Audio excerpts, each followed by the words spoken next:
Okay, so welcome back.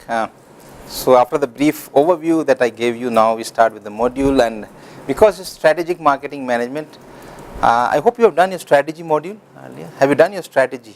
Yes. Okay, so you would know what is strategy and different levels of strategy, you know. So can you recall what are the different levels of strategies? You know, because if you look at a company, you know, there is the leadership, management, middle level management, lower level management. So similarly there are different levels of strategies also, you know. So there's an overall strategy under which the company works. Then there are functional level strategies, you know, marketing strategy, HR strategy, and finance strategy, and all those. And there are operational strategies then, you know, which you execute. So different levels of strategies are there. So if you look at marketing strategy, it's a functional strategy, isn't it? Overall, it has to come under the overall strategy. There will be overall strategy of the company, and your marketing strategy should be in line with that, you know. Obviously that has to be done. But what is happening in the last few, or I should say last 15 years or so, marketing strategy, though it is a functional strategy, is influencing the overall strategy of the company. It is such an important strategy. See, your company, the only department, you know, which brings in revenue for a company is marketing, isn't it? Every other functional department is a cost to the company. Now, looking from the finance or accounting terms, everything else is the cost. They don't bring in any revenue. You know, even when we see sometimes, you know, our bosses says, man, you only spend, you don't earn anything because we don't bring in sales. That's the truth for every company, isn't it? Marketing is the only department which will bring in revenue. That's why it's the most important, one of the most, I should say, important functional departments. So last 15 years or so, marketing strategy has been influencing the overall strategy of the company. So normally the overall strategy is set keeping in mind the marketing strategy. So that's the importance of marketing, you know. It's such an important area. You know your customer, you know how to sell, what is the product, what is the price, at what product, what price are you going to sell. That's the basic part of any company, isn't it? That's why everything else can change according to that. You cannot change your marketing according to your HR, isn't it? That you only have these people, now whatever these people can do, I'll develop my marketing strategy according to that. It doesn't work like that. You have a marketing strategy, you know that, okay, I want these kind of people. You ask HR to get those people, train those people, motivate those people in that way. So marketing is a very important functional strategy, right? So I'm not going into the details of what is strategy and, but, okay. So these are the levels of strategy: the corporate strategy, the business level strategy, and the functional strategies. And you can have the fourth level also, that's the operational strategies. So what do you mean by a corporate strategy? It's like, I think, she's gone. I think she works for Virgin Group, right? Now Virgin is one of the groups which has got multiple businesses, isn't it? Virgin is into so many different businesses. They have mobile also, they have health also. They started with the railways also. They have a space mission also. This, that, I think, and number of businesses. So as a company, Virgin as a group, they will have a corporate strategy under which all different companies of Virgin will come, whether it's Virgin Mobile, Virgin Health, Virgin Rail, everything. So that's basically the corporate level strategy. Business level strategy is for each business separately. Like for Virgin Mobile, you have a strategy. For Virgin Health, you have a different strategy. That is called a business level strategy, individual businesses. And then you have a functional strategy, which are the marketing strategies, HR, finance. You ask. The corporate strategies of business portfolios on that. Yeah. So as say for example, now Virgin wants to decide as a group, you know, like how much investment should I make in Virgin Mobile, how much investment I should make in health, or should I start Virgin Health in different countries. So all those decisions are taken at the corporate level. Those are corporate level strategies. Maybe to shut down one of the businesses. They say, okay, now this is not working. For Regenesys that has happened. Many of their businesses have failed. Many of them have been highly successful. And Richard Branson says that, he says that diversification is the main strategy for him. His portfolio is so diversified. See, no two businesses may be related to each other. Where is mobile and health and railways related to each other? No relation. Different industries.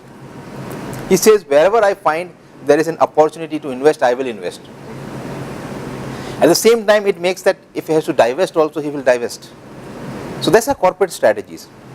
Because as a group, you have a particular amount of money with you. How do you distribute among different businesses?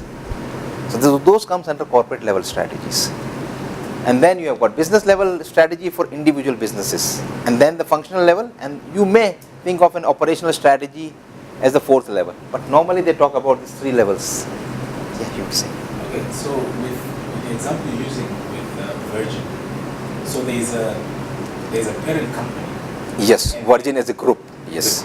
Yes. And then each of the different companies, like for example Virgin Active, yeah, it's its own CEO and its own team. Yeah. Right, and all those things. Yes. So if you are working on strategy at a group level, and let's say Virgin Active, the CEO and the team are working on the strategy as well, is it two different levels or it's one level? Okay, let me answer it in this way. See, for that particular business, which market, say for Virgin Active, have a CEO.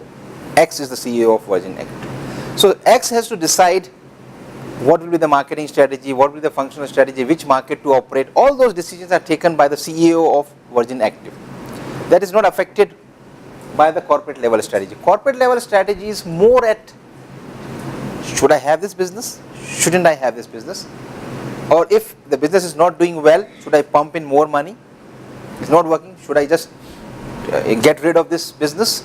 Those are at the corporate. So maybe Richard Branson and the team may be deciding whether they continue with this or whether do you want to expand. Say for example, you are CEO. He may not be in a position to think about a decision that should I expand it to a different country. Maybe that's taken at the corporate level. That's more governed at the corporate level. But for individual businesses, that's where they don't interfere normally. But I tell you, now that depends from group to group. Certain groups, people sitting at that top level, they decide everything. Now, see, whatever we are discussing is ideally should happen. But what happens in reality, the truth is sometimes very different, I tell you. People sitting at the head office decide everything. Those poor guys, maybe the CEO, he does nothing. He's a puppet.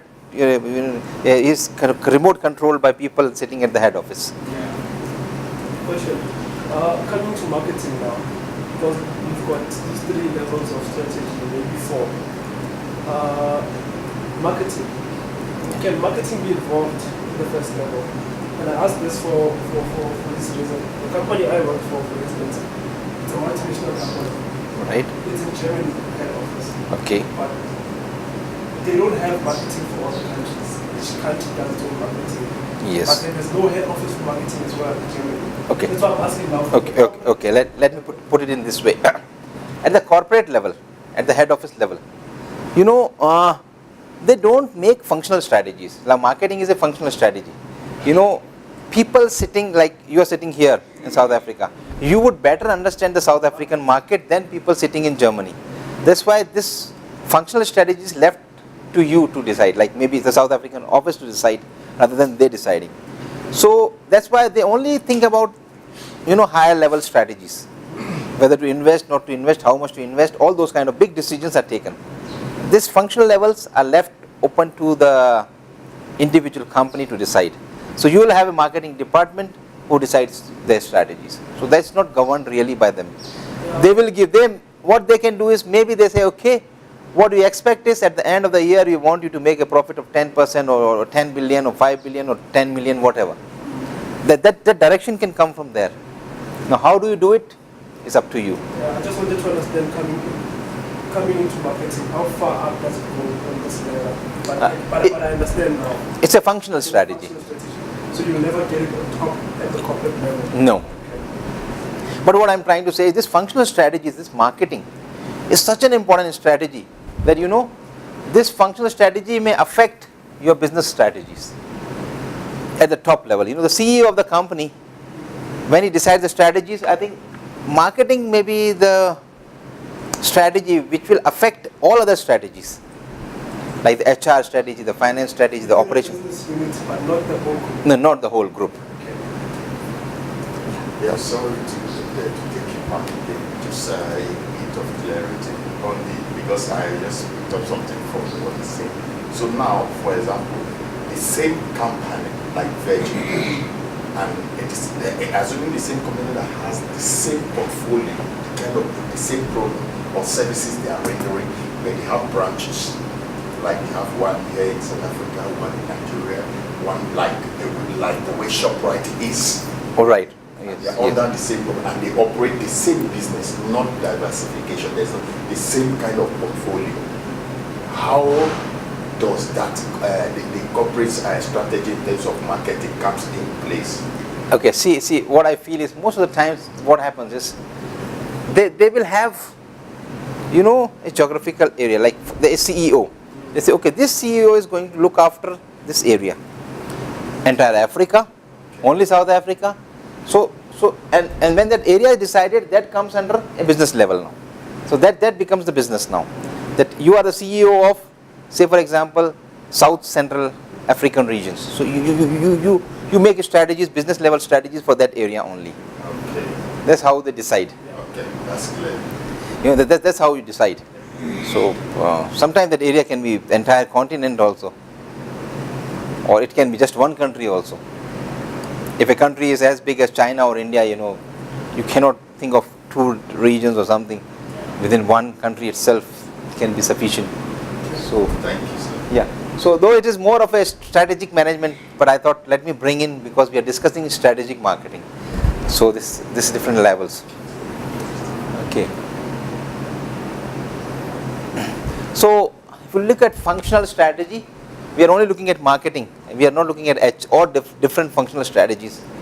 So primary focus is to effectively allocate and coordinate marketing resources and activities to accomplish the firm's objectives within a specified product market. Effectively allocate and coordinate marketing resources. Maybe the company is as big as Apple, but you always have limited resources. You cannot think that any company has got unlimited resources, they can do whatever they want to do. No. There is always a limitation on the resources that you have. So what you do is, how do you allocate? So how do you really allocate? Say for example, marketing. There are so many different functions in marketing itself. What is the budget for advertising? What is the budget for promotions? What is the budget for within advertising also there are different types of advertising. Right? There is a television ad, there is a print ad, there is social media, and there is a billboards. And so how do you allocate resources for all those? What is the budget for human resources within that? What is the budget for incentives? So all that you need to allocate those resources. Your resources are limited. How are you going to allocate that? Now that's one part. So how do you allocate and coordinate marketing resources and activities? Now second thing is, the one is resources, second is activities. If we talk about the different activities of marketing, all those, your segmentation, your targeting, your positioning, for the 4P, there will be somebody responsible for those activities, isn't it? See, who is going to run promotions? Who is responsible? So you have different people like brand managers, and then your sales staff and advertising. Most of the companies outsource their advertising. Some people do it in-house. Who will do market research is outside agencies, your own. So you have to think about each of the activities and then allocate resources. Resources in terms of human resource and also the financial resources. So all these activities, that's basically the marketing strategy. So how do you allocate? That have to be decided. It's not a small thing many times, but that has to be decided. So activities, who is going to do what? There's so many activities. Who is responsible for it? Who is going to do what? Entire reporting structures, everything. So all this forms the functional strategy, that's marketing. Right. Critical issue is specifying the target market for a particular product or a product line. Now, it is very critical to identify your target market. Who is your target? It means, you know, the second part after segmentation, when you do targeting, that is very important, that everybody in the marketing department understands what is my target market, who is my customer. See, unless you know who is your customer, how can you make strategies? They should be very clear that this is my customer and forget everything else. You have to only focus on your customer.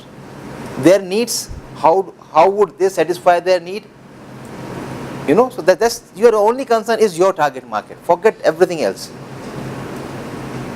If your target market is, say for example, lower income class, you are not bothered about high income class, you are not bothered about high quality products. No, your target market is low income group. So your product has to be something which they can afford. So let's focus only on them. We are not concerned about anything else. You know, what was this washing powder? You know, I forgot that brand, which they focus on, you know, low income people, the washing powder. Yeah. So, you know, and there was a classic example, I cannot recall the name of that brand. You know, I worked for some time in Zambia, a long time back, 10, 12 years back. And there was that, for washing they used to have a tub soap. You know, there was a plastic tub and there was a soap inside that. So when I looked at the case study, somebody said that, you know, there's a huge market because they were targeting low income people with that. And it was such a huge, like, people used to wait for that. Like, it's like, you know, they had limited production and people used to wait for it because it was very cheap, it was very economical, and it was selling like hotcakes, you know, those things. It's very simple to make. But nobody knew, and somebody came out with that idea. They knew that this is low income class, they prefer this, they started selling that. So they were only bothered about, they can make, you know, Unilever and all those big companies can make wonderful washing powders and soaps, but those people are not bothered about. Those people want a economical product.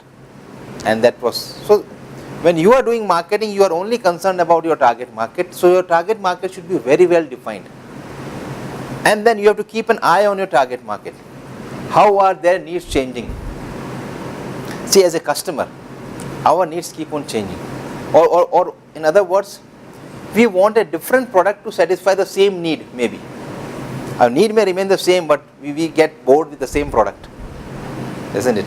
We get bored with the same smartphone, with the same car, maybe with the same furniture, with a similar kind of clothes, the shoes, everything. We want something different. So what that different is, you have to keep an eye. And if it is possible for you to influence your market, if you can bring in innovation, bring. The future, the amount of changes that is coming in the future is huge. You know, the dependence on ESCOM for electricity will be gone in the future. You know, like Elon Musk of Tesla Motors is talking about power walls. You know, he says you don't really need ESCOM. The way the houses are constructed in the future, your walls will take sunlight directly and convert it into electricity, and so you have your own electricity in your house. So you don't worry for ESCOM.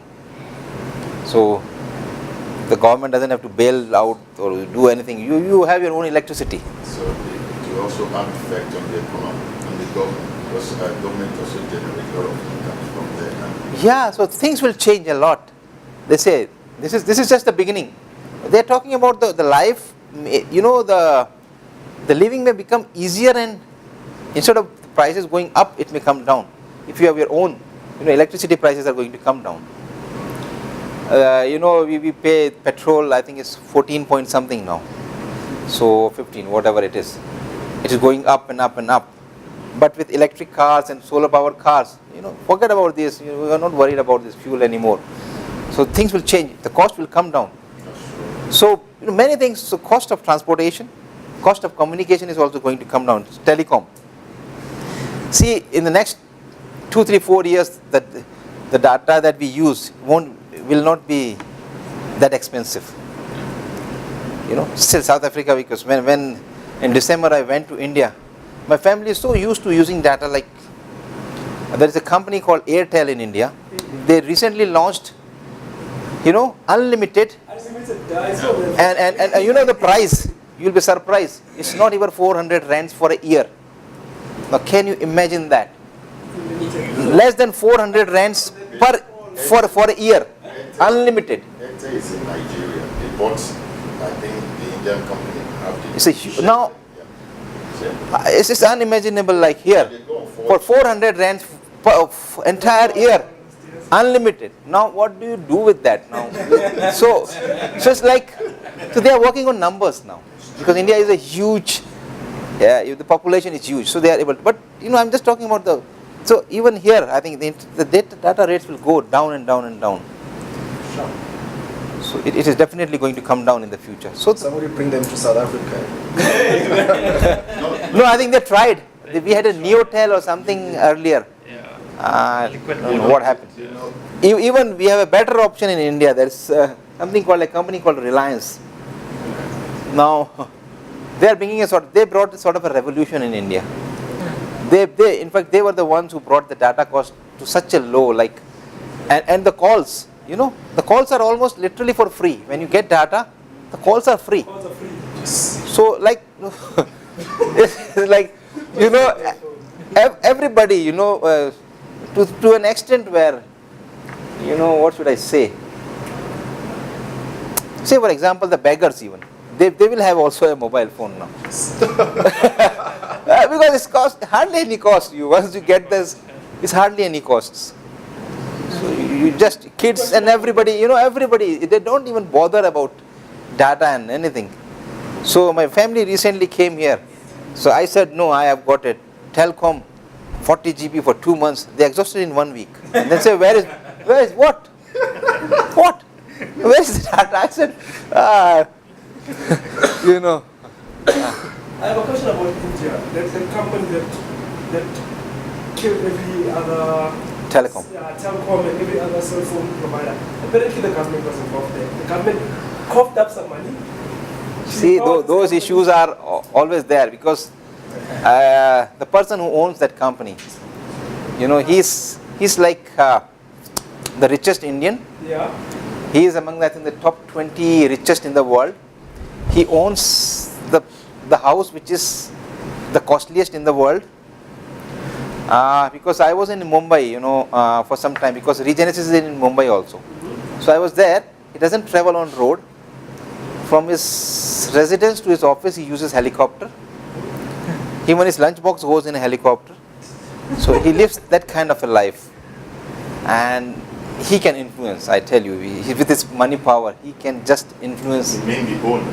Yeah, because I was in Mumbai last year, and the guys from Mumbai told me data is too expensive. All of a sudden, he comes out with a revolution. Yeah, it's a revolutionary. Every company, everyone closed. I think what I would say here is That's disruptive technology is coming in, that's what we are talking about. In the future, it can happen to any country in any industry. but in Africa, and especially, let me use South Africa as a case study. This market is being monopolized the way I see it. You cannot break into this country. You see, in Nigeria, we have this banking system. Once you open an account, the banks don't close it. They don't tell you are owing. If you have 1,000 rand, if you come after 5 years, you will get even something like 5,020. You have an interest, but they will send an email or informing the SMS that you are not running your account 6 months. You did not done. And the policy within South Africa here doesn't allow people to break into the market. And one thing I see here, I'm sorry to say this, is government is also conniving with companies to rob their people in terms of policy.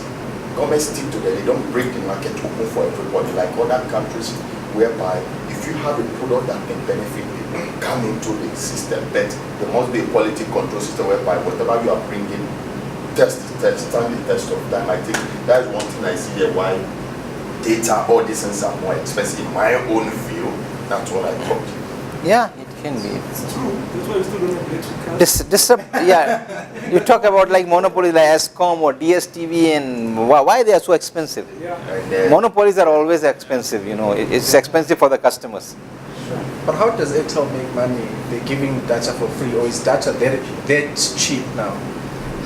See, they all work on numbers, I don't know, it's like I think it's with the population, of India. Yeah, because if you think about Yeah. that, population, 1.3 billion.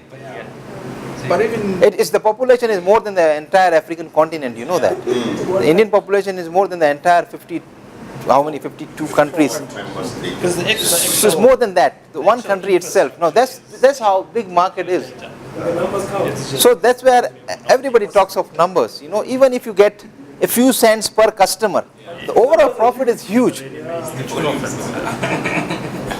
So there's a lot of revolution in India about this internet, and the speed and everything is wonderful.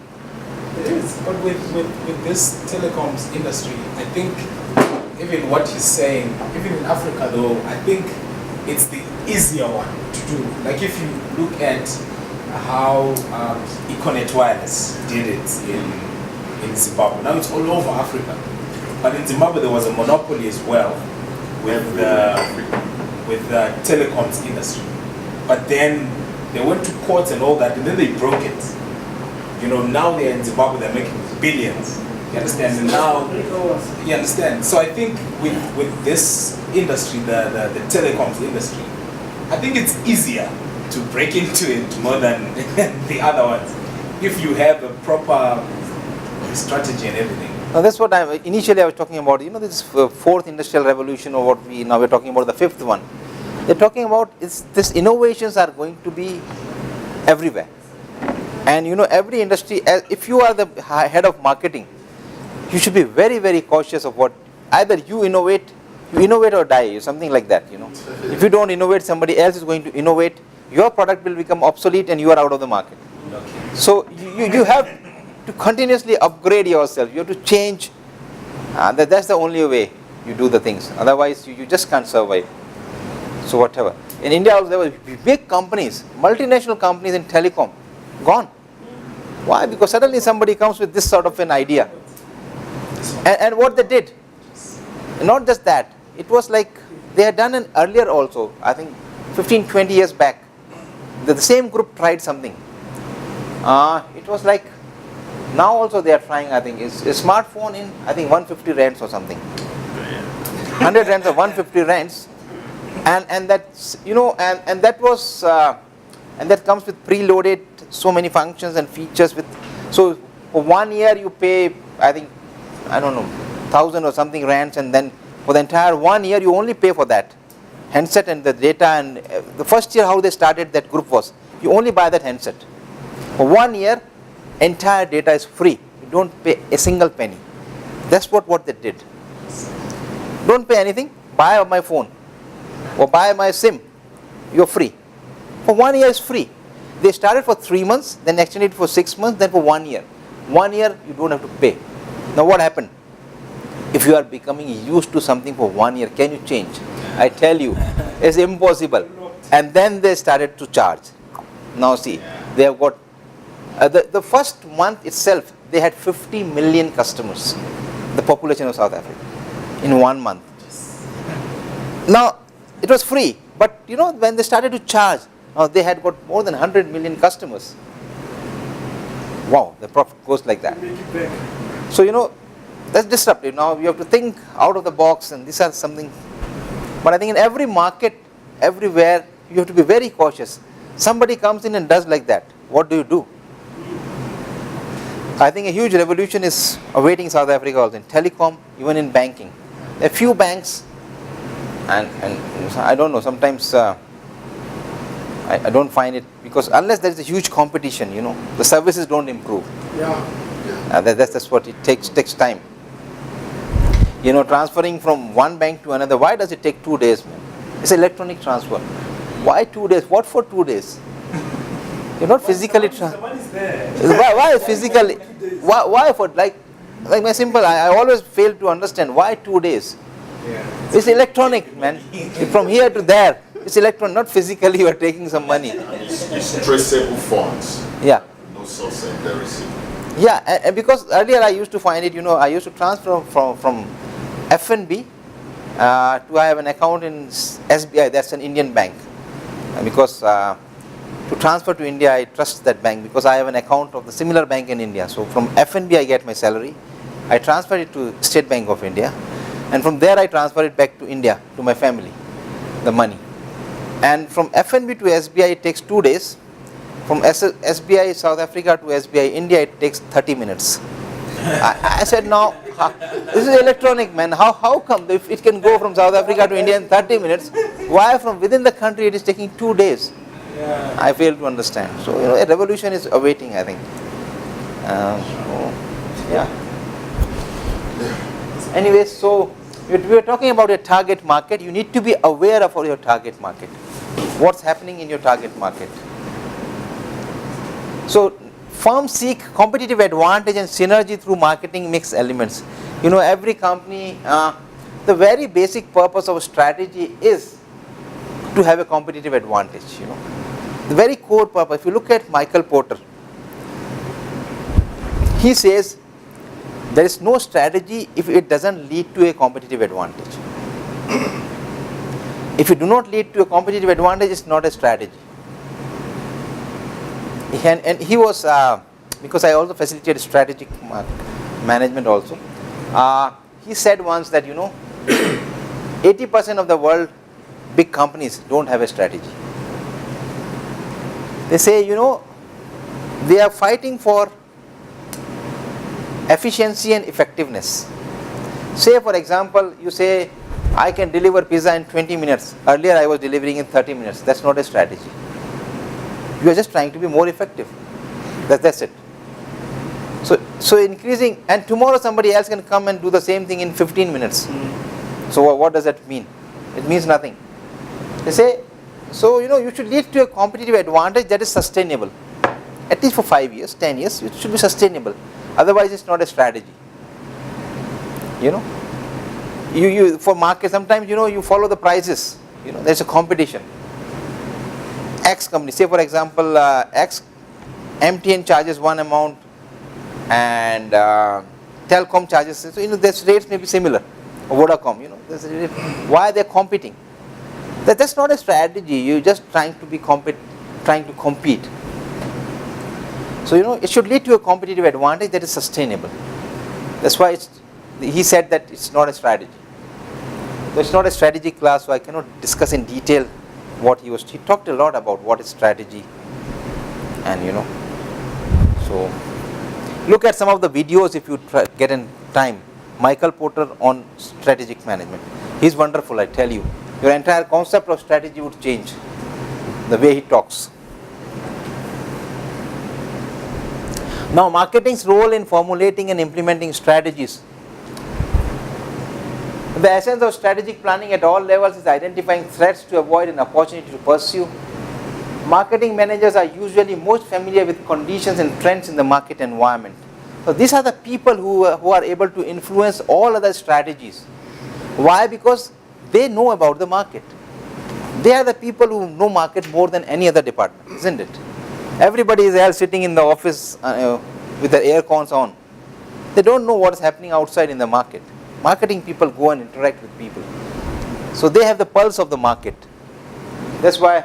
So thus they not only develop strategies for marketing department, but are often primary participants and contributors to the planning process at the business and corporate levels as well. So these are the people, real people. That's why you'll see most of the companies value their marketing people a lot. They get a lot of incentives and this and that. They win a trip to Europe, US, somewhere, why all the time they get all the advantages. They are people who are bringing in revenue, man. They bring in money. Okay. I'm not discussing this, but so basically what they are trying to say is that most of the companies which uses R&D for innovative product offering, that's where marketing is more contributing towards strategy. If you are thinking about innovations, that's where marketing.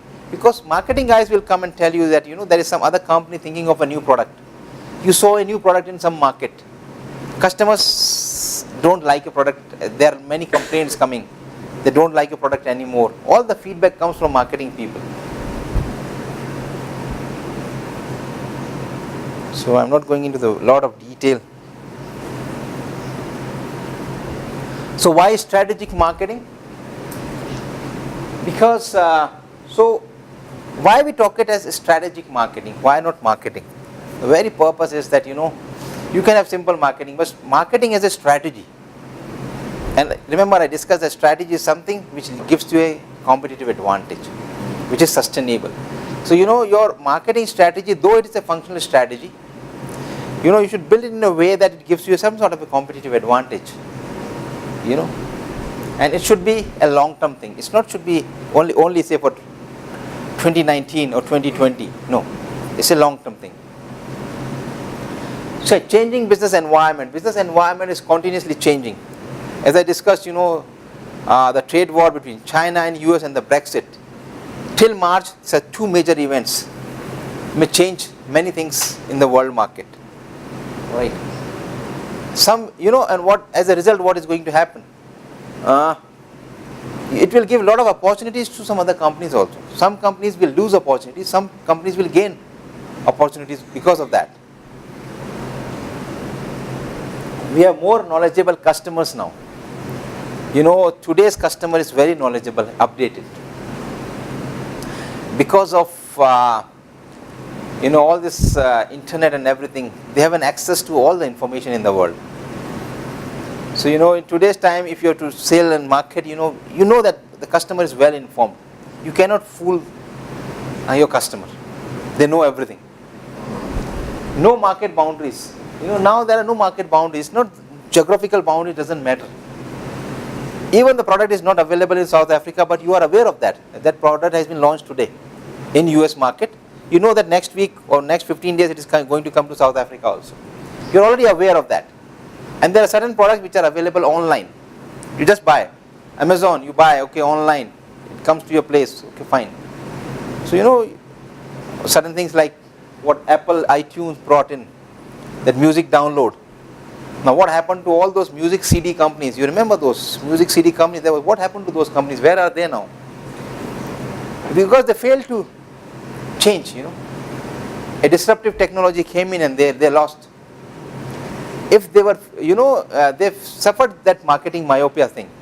They didn't know what long term. They thought that they are into the business of selling CDs. They didn't know they are in the business of selling music. People want music. So, and they want it in a convenient way. So this was a more convenient way. So that's why this was a success and that was a failure. And new forms of competition. Now, competition can come from anywhere. Earlier what used to happen is, when you think about competition, you used to look at competitors from within the industry. Say for automobile, you only look at, okay, who are my competitors? Car market, okay. Different companies, okay, this is VW, this is Mercedes, or this is BMW or whatever, this Toyota. You look at, okay, this is the market. Now, see, when you think about competition, just think about the need you are satisfying.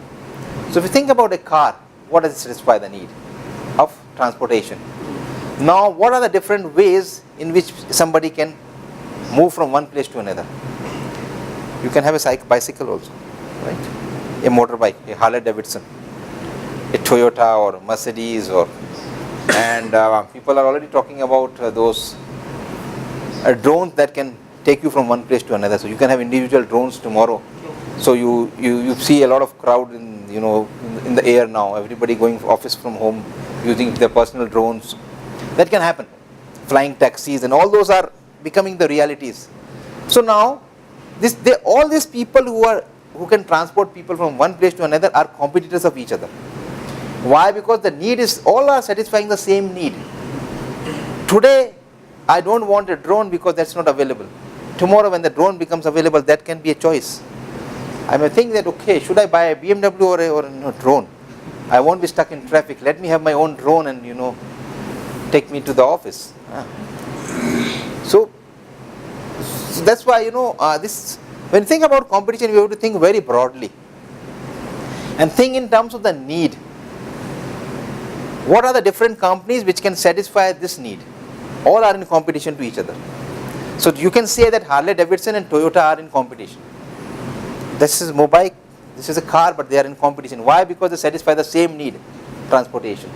Even a Uber can come in because you have a choice, either to buy a car or you say, no, let me use this Uber only. So they are satisfying, they are trying to compete for the same need, that is transportation. So that's how when you think about competition, you have to think broadly. And the way you think is, who all satisfy the same need? Which are the companies? It may be from within the industry, from outside the industry. The classic case is the camera industry. Now, because of the smartphones, that has become smartphones and camera are two different things. But now, many people don't think of buying a camera now. They want to have a smartphone which has got a better camera. So this 10 megapixels or 20 and all this zoom and everything, they find in the phone itself. They're not going in. So that is replacing that. So that's the competition came from smartphone industry. So similarly now smart watches, for example, all the wearable gadgets, they're talking about. I saw that jacket, if it's winter, you have a jacket. When you go to the office, you put on your seat, it gets converted into an interactive screen. It's a laptop screen. Then you start doing that. So now this is going that fast, So you don't know the future. So when you say competition is more focused on the need. Yes. Maybe it's more or less equal to even the want as well. Right? What I mean by that is, for example, Toyota. Toyota was Toyota as in it had one company, but then they learned that they didn't get in the luxury industry. That's why they created Lexus. Yes. Right? So Lexus became the luxurious Toyota, but it was the same car, but just different emblems. Yes. So there maybe the want as well is more or less similar to. Yeah, because because the company would have thought that people for transportation may want different products. Some customers may satisfy the need of transportation with, say, for example, taxis. Some want a more personal, luxurious vehicle. Okay, they want that one. So why not to introduce? That's why when I talked about segmentation, we said there are different segments. You have to identify which segments are you satisfying today and what are still to be targeted. You say, no, there is a segment which wants a premium car. I don't have it. Okay, tomorrow I introduce one. I say, okay, now I'll cover up these customers also. Because these customers were earlier going to BMW or Mercedes, now say, or let them come to me.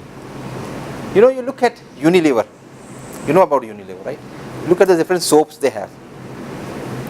If you just look at, I think they may have 10 different brands of soap. Now, why so many? They don't want to leave any segment to any other company. They want to have soap for every customer, whether it's low income, middle income, high income class, male, female, children, everybody. They have something for them. So if you look for an option, you look for a Unilever soap only, bathing soap. You say, no, I don't. Whatever you find, you say, oh, there is an option. So that's what they have done. Not every company can do that. It's difficult. But yeah, it's not impossible. That's what we can say. So we can always try for that. Then another reason for strategic marketing is shortening product life cycle. The life cycle, are you aware of the product life cycle? Yeah. The introduction, growth, maturity and decline. Right. Now that period between introduction and decline is becoming shorter and shorter. Why? Because of this disruptive innovation, disruptive technologies. You develop a product today, it can become obsolete after 2 years. What do you do? That's why you have to keep an eye on the target market and everything. Maybe you also innovate. So that's why strategic marketing.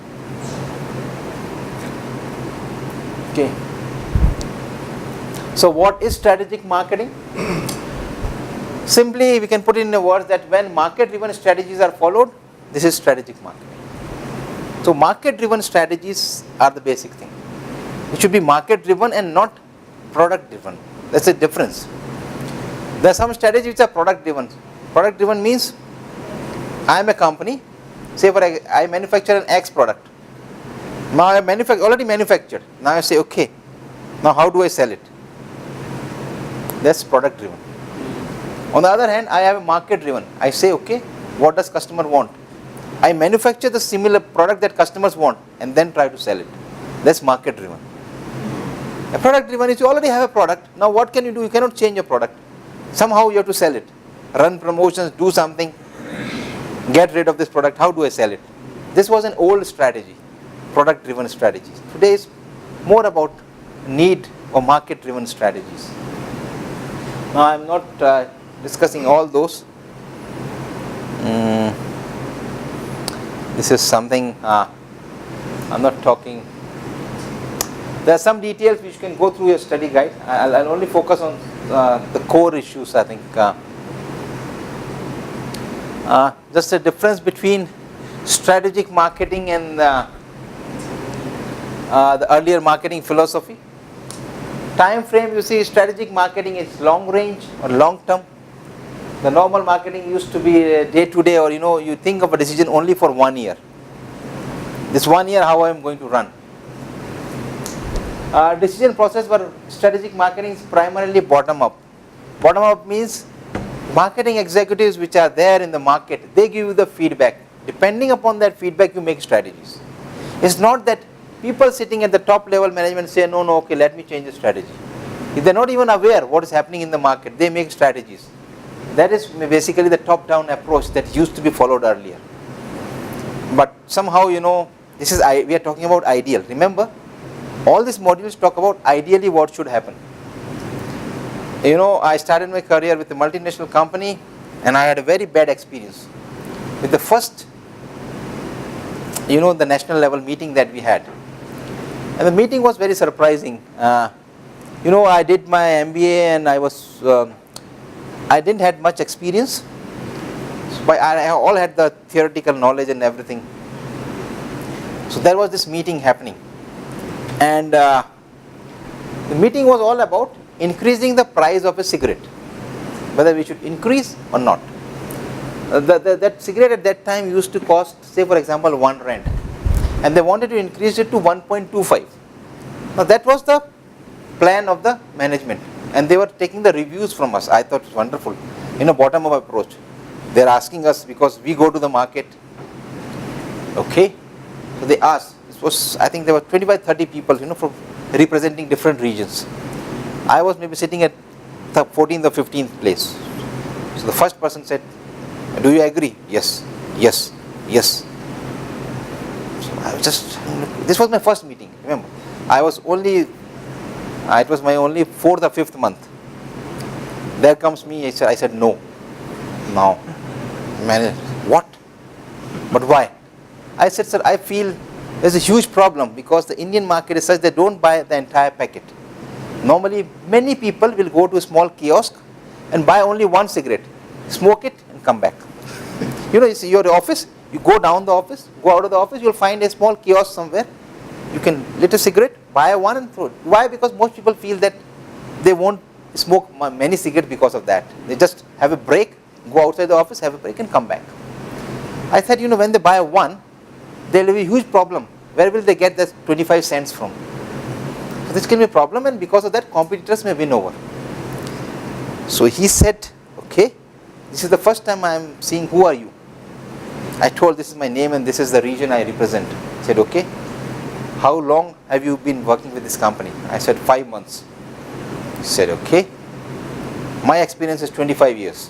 This is what he says now. And I feel the price should be increased. Now what do you say? I say, okay, increase. And now, it was supposed to be a bottom-up approach, but it was top-down. Basically, they were trying to force. So why ask the question then? So, yeah, then all the meeting went over, but still, in the end, they still asked, do anybody has a question? Now, I was trying to stop myself, no, not to raise my hand, but somehow I said, he said, yeah, what? I said, so I feel that can be, that 25 cents can be a problem. He said, you are such a negative person.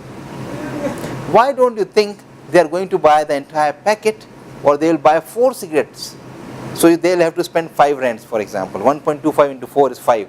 They will buy at least 4, or they will be forced to buy 4 or the entire packet. I said, but that's not the trend. Normally they only buy 1, most of the customers. He said, how do you know? I said, he said, how much experience? I said, it's only 5 months, but I said, I also read an article. He said, no, that's the problem. That's the problem, with these young MBA graduates. You read all those funny articles and come here.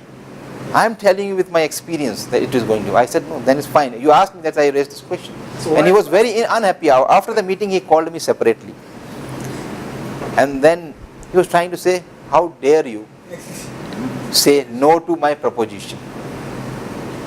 And only a 5th month. And then immediately, with immediate effect, I was transferred to a different location.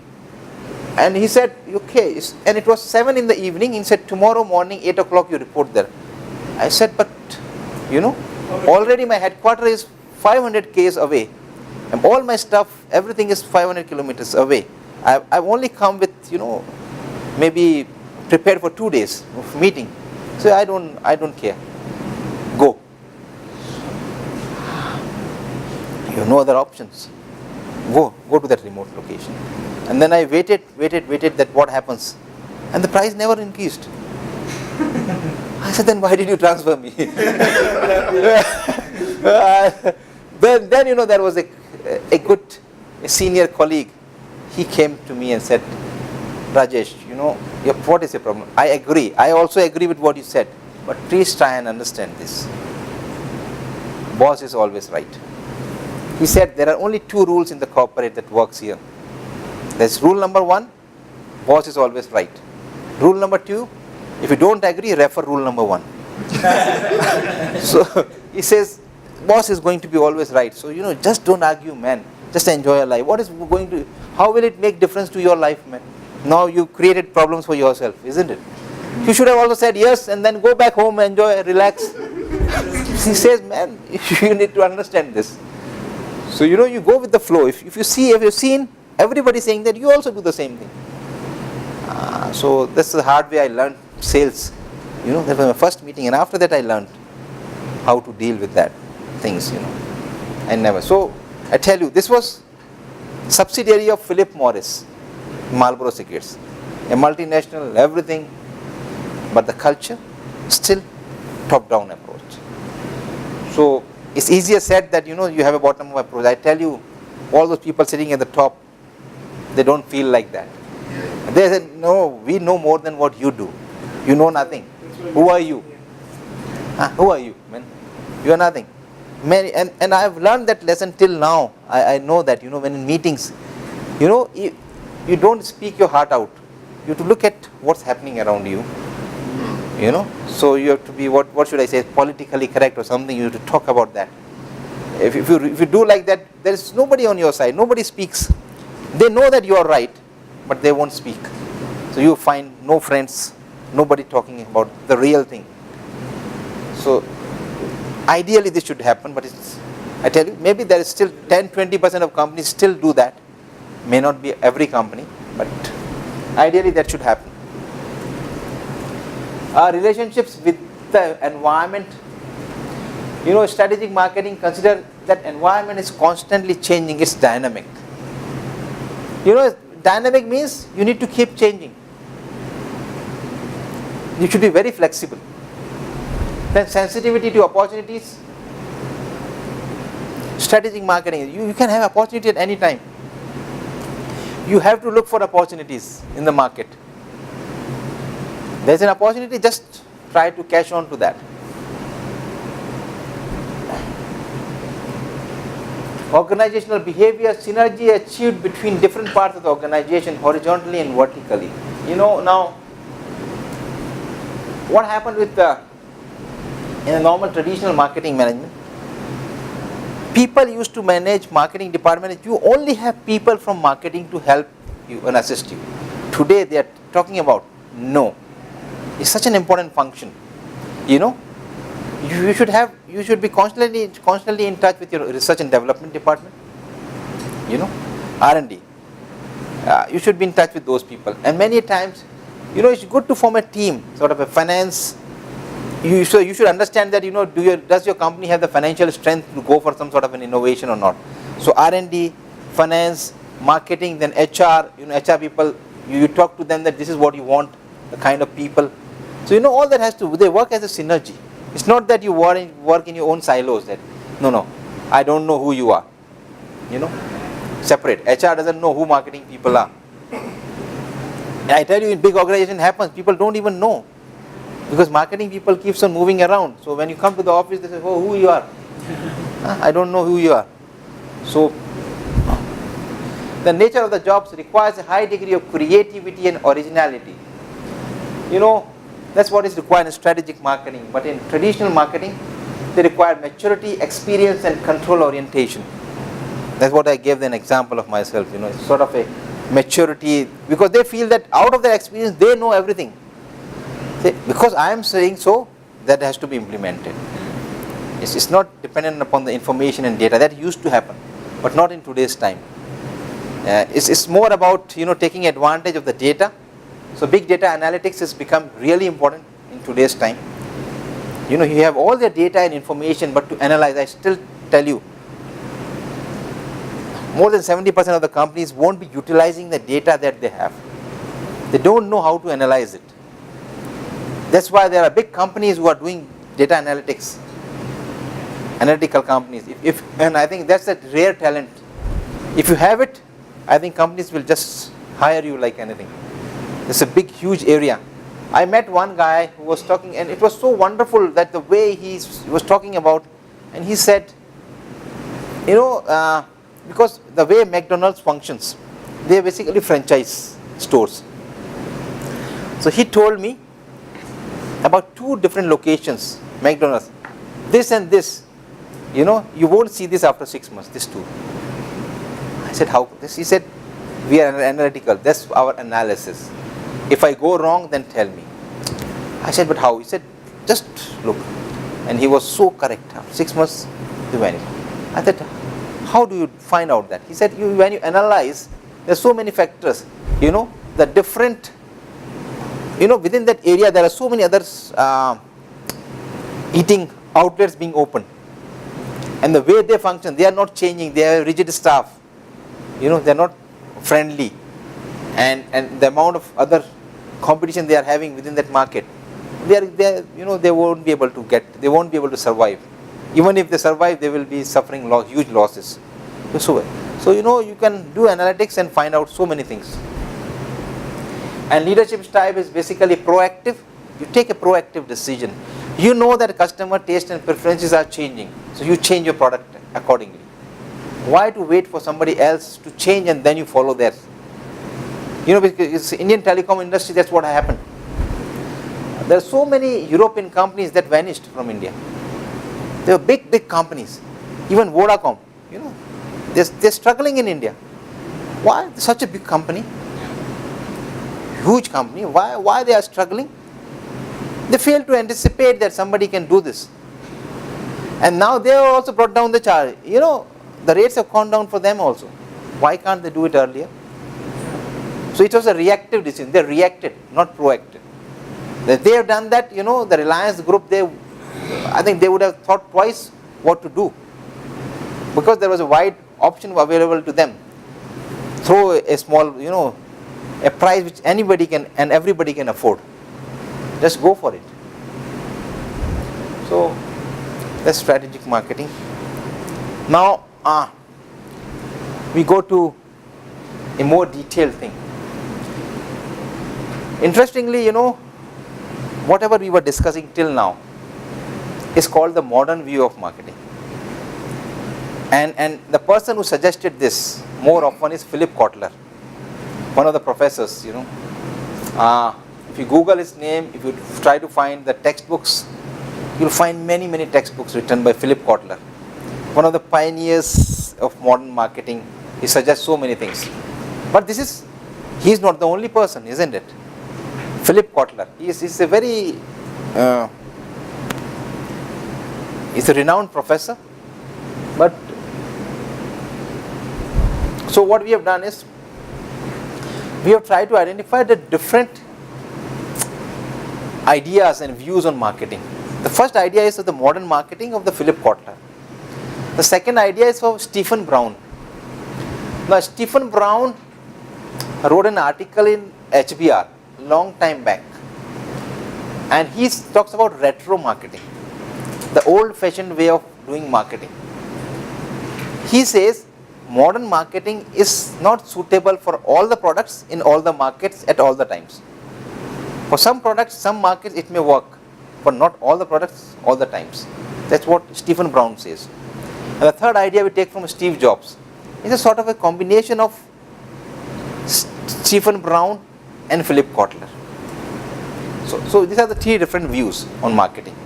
So we should not have a blind view that, okay, this is the only view. No. There's retro marketing, there's modern marketing, and there is a path in between. So you have to decide which view you have, right? So there is an article, torment your customers, they'll love it. This is by Stephen Brown, which talks about retro marketing, the old fashioned way of doing marketing, you know. So Stephen Brown, his article, torment your customer, they love it, talks about retro marketing. He is of the view that modern marketing is not required for all the products, all the segments at all the times.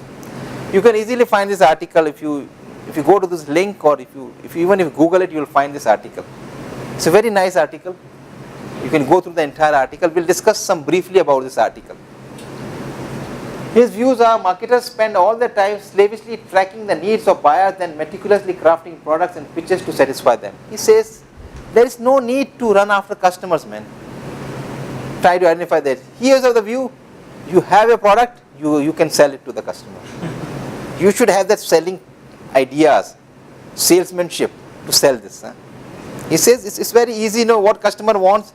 You want X, I say, okay, have it. You will take it. What is the great art in that? He says marketing people have lost the art of selling. The art of selling is, even if you're bald, you are able to sell a comb or something.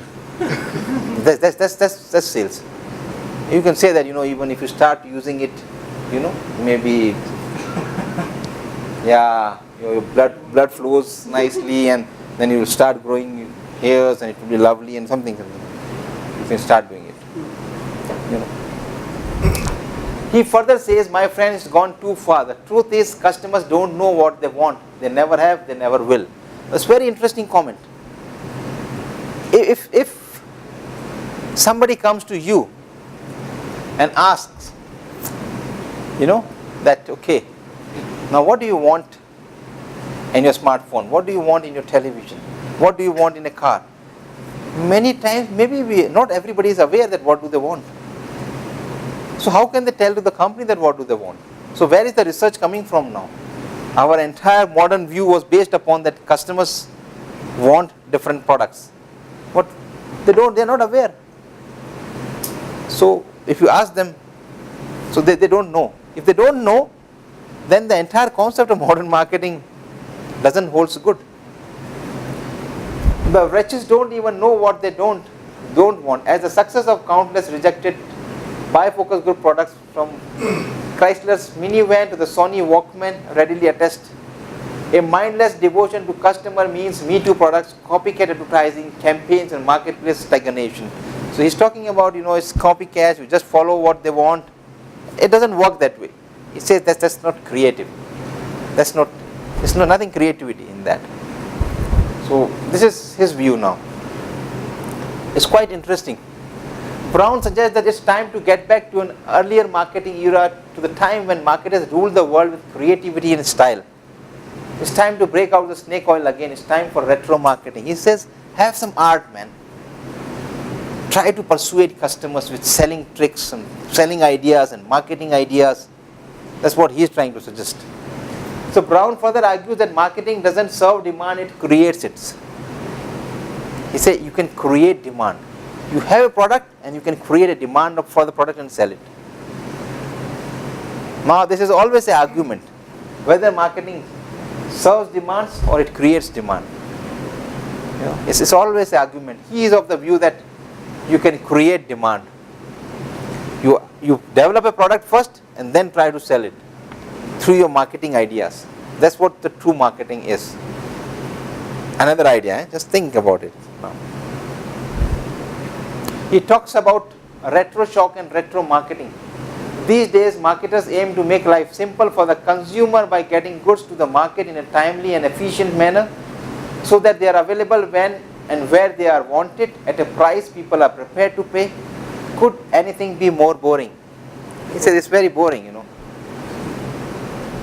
By contrast, retro marketing makes them work for it by limiting availability, by delaying gratification, by heightening the expectations, by fostering an enigmatic air of unattainability. It doesn't serve demand, it creates it. That's why you say sometimes there's a limited edition. You find it sometimes limited edition. What does that mean? You know, there's only 50 of these. Buy this or you won't get it. People are running. That's what marketing is. Retro marketing is, you know. So this, sometimes that's a marketing tricks, You make it sort of that, it's limited. Sometimes, you say it's a limited time offer. It's only valid till 31st. People are running for it. What? This is just a marketing. What company can't just give it after 31st? They can give on first also, man. What's so special about it? Just to create that, that's marketing ideas. So that's a Stephen Brown. He's very interesting. So how to get a retro is also suggested by Brown through his 5 principles: exclusivity, secrecy, amplification, entertainment, and tricksterism. The reverse acronym for tease. These principles are in contrast to different principles of modern marketing. Marketing has become a sober-sided discipline. It has lost its sense of fun. It has forgotten how to flirt. He says, come on, man. Have some fun with what you do. So, it's interesting. So, now the principles of retro marketing. The first thing is exclusivity. Customers crave exclusivity. Retro marketing eschews the here it is, come and get it, there's plenty for everyone. Proposition the modern marketing by deliberately holding back supplies and delaying gratification. You want it, can't have it. Try again later. That's what you do. Exclusive, man. It's only available for few people. And you as a customer, it's always that you run after that. Oh, only few, no, I should have it. Long time back, 1970s, Coke, because of, protectionism and nationalism policies, Coke was, banned in India, that you cannot sell. What happened? People used to keep the Coke bottles, in their living room and all that. And when somebody comes, they show, see, we were able to drink Coke. This is how it used to look like. You don't have it. We have this bottle. See the sense. So there's a sense, that I have it, you don't have it. It's limited. Sometimes, that some celebrities, or say for example, what is some soccer star signs something and give it okay, autobiograph T-shirt or something, exclusive. Not everybody can have it. So you say okay. So that's how, this exclusivity. Advantage is, first, exclusivity helps you avoid excess inventory. You don't make it until the customer begs for it. So no problem of inventory, no dead stock. It's not that stock is lying, it's not selling. Why? Because you are delaying the gratification. Customers say, okay, let me advance book it. I book it, I say, okay, please have this, I want. And you say, okay, you will be delivered next month. You are at ease, no problem of inventory. You only manufacture once you get the order. Once you know that your customers want that. Wonderful. Still Apple, see Apple, why when the new iPhone comes in, people are queuing up. They are wonderful. Why can't they just sell, make it available easily? If they make it available very easily to everybody on the first day, it won't sell like this. They're making it, trying to make exclusive. Oh, you have it. I've already got Apple i10 now. You don't have it. Exclusive. So with that exclusivity, sometimes it's, maybe all the time, it's perception driven. Because with Apple, I don't know how true this is, but they say sometimes when they roll out a new product, you see those things we see where people wake up early in the morning to go and line up on iStores. Sometimes they say some of those people are paid to do that. So that creates a perception that since He may be a better person, you know. Somebody who worked for Apple. So you must tell us. Somebody who works for Apple. That's insight. Yes and no. So Yes, tell us. in the South African industry, no. Yeah. Because, but in the States it does happen. They do have a few people. Yeah. But also remember that Apple's whole thing, their marketing is so good, it makes you buy the product before the thing even comes out. Like they spread the rumors. The rumor sites will say iPhone 10 is coming out, it's got XYZ, and you're already like jumping at it. You're already sold. You're already in the queue. Yeah. So They're doing retroma. I tell you, that's retroma. Just you are running after the product, man. They don't have to worry about the thing. they already convinced you before the product even came out, like the iPad and that.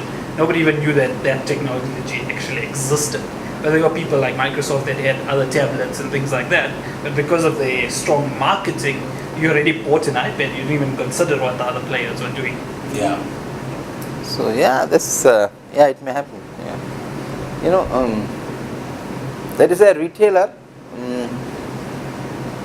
very similar to this iPhone. There is a retailer in India, and they run as exclusive deals on 2 times a year. They started only 1 time a year. That will have a, you know, like a Black Friday sort of a thing, huge amount of discount.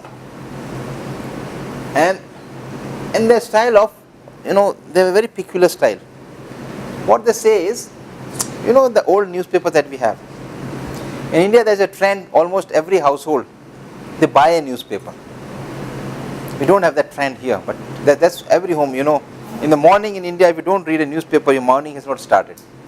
Something like that, I tell you.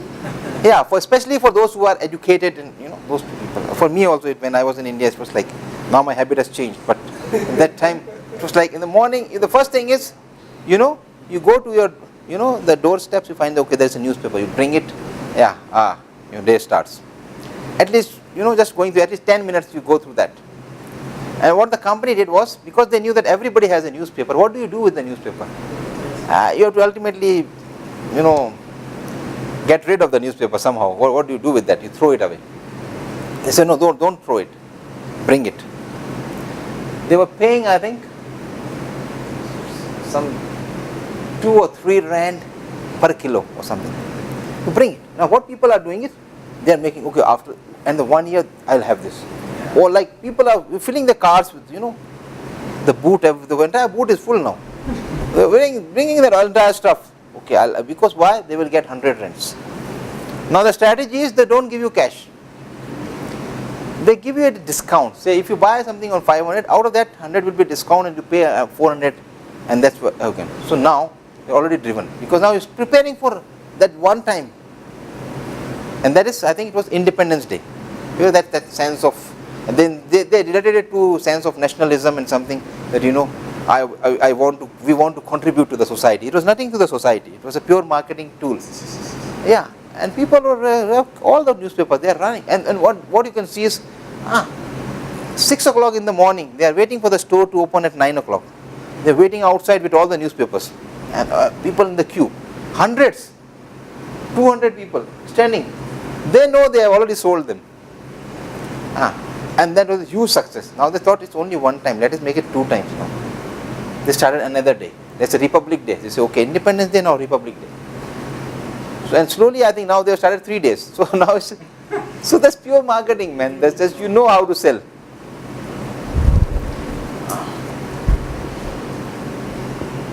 So our second advantage is it allows buyers to luxuriate in the belief that they are the lucky ones, the select few, the discerning elite. You know that, oh, exclusive, I only have it. Only a few people who have this. Like promoting exclusivity is a standard practice in the motor industry, limited edition car or limited edition something, that just comes. So that's the first principle. Second principle is the secrecy. Whereas modern marketing is upfront, above board and transparent, retro reveals in mystery, intrigue and covert operation. Not really covert, but yeah, they do not reveal everything. Consider the classic secret recipes that have helped to purvey all sorts of comestibles, Coca-Cola, Heinz ketchup, KFC. There's like many of these. You don't know what is the recipe for that. Is that great a secret? Nothing great. But they want to keep it a secret. Why? Because people say we don't know what is the secret behind Coca-Cola. It cannot be a big secret. Or behind KFC. You look at KFC, the history, and the person who started the KFC, I think he started that after his retirement. And after, I think he failed and then he became successful. I don't know whether he had his own formula of making the chicken and all those things. But now nobody knows what is that formula, and they want to keep it secret like that way. Yeah, nobody knows that. We have some wonderful secret. What is so wonderful secret? That's how. Similarly, many times, like blockbuster Hollywood movies also, sometimes they'll just show you the trailers, and then say, okay, the rest you have to come and see in the theaters, that you could create that sort of an air that through trailers they want to create that environment. Oh, you don't know what is going to happen. So that's how, secrecy. Keep things secret. Why? Because customers get interested. A wonderful advertising idea I saw one time. There was this first page of like a Sunday Times. The entire what they had was only one dot, entire paper, one dot, and written, follow this, to find out what this is for, something like that. You follow the next day, something more comes, then say follow. It continually comes for 1 week, and then you find out, about that company.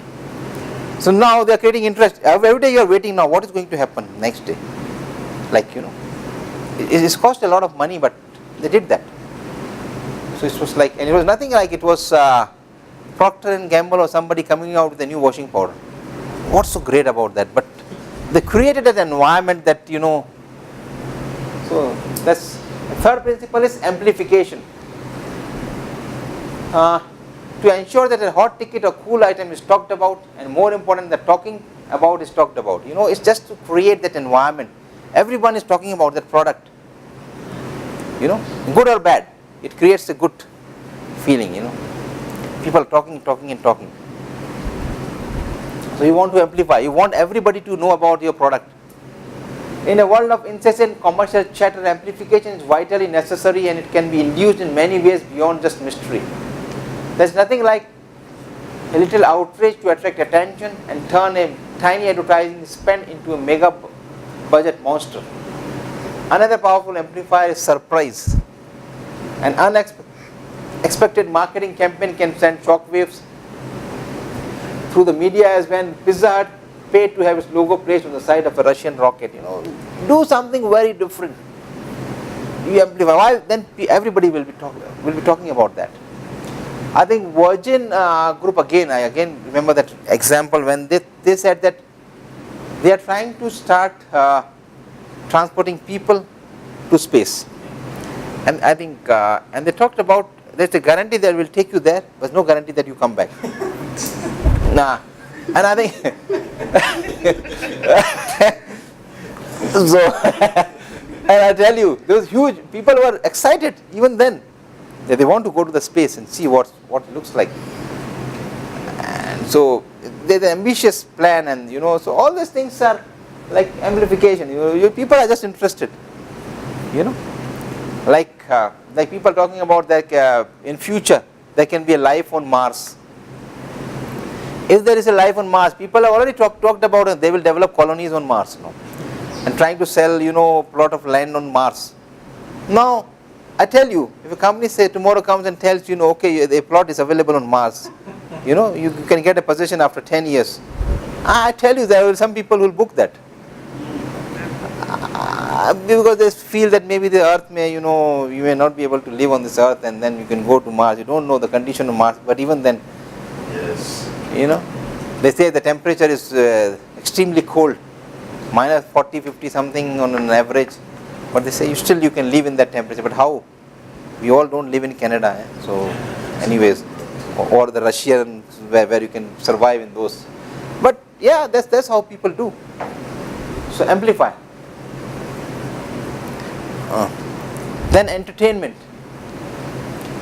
Marketing must divert, it must engage, it must amuse. Entertainment is in many ways is the essence of retro marketing, and the lack of it is modern marketing's greatest failure. You should entertain. The marketers of Hollywood, not surprisingly, have been resolute holdouts. The website to promote the remake of Planet of Apes, for example, contain elaborate treasure hunt. You do something, very interesting, fun, where people get involved. So that's entertainment. Many times you see, certain company, when I go to this mall, across, many times I find some people doing very interesting stuff. Huawei, when they launched their mobile phones, they had a sort of, I still remember that, it was 3 years back or something. They had, created a small maze, and and in between places they have hidden certain features of Huawei mobile phone. They say after the maze you come out and you have to talk about all those features. If you are able to recall and call it, we give it a gift. Yeah, it was sort of fun. So I went there for fun. So my friend told me it's fun to go there, man. I went once. I said, okay, let's go. What's there? I went there. They asked. It was pretty simple, because he already told me that he'll ask you. So because I knew that they are going to ask me, so you have that attention. Then look. Then they said, okay, you have to repeat only 5 features. Here it is, and you get a very good gift. You say, oh, it's interesting. So you make it fun, interesting, and the interesting way was why they want that. Now the 5 features are there in your head. They want you to repeat it, and when you are repeating, 10 other customers are also listening. So at least it's going to your head. They are listening. All those things. Quite interesting way of doing things. Now that's entertainment. And finally, tricksterism, playing tricks. Marketing must deal in tricks. The tricks don't have to be particularly elaborate. There's an old example. A particularly sly bit of tricks was served up by the makers of Tango, a fruit juice soda popular in the UK. In 1994, the company bought advertising time and used it for what appeared to be a public service announcement.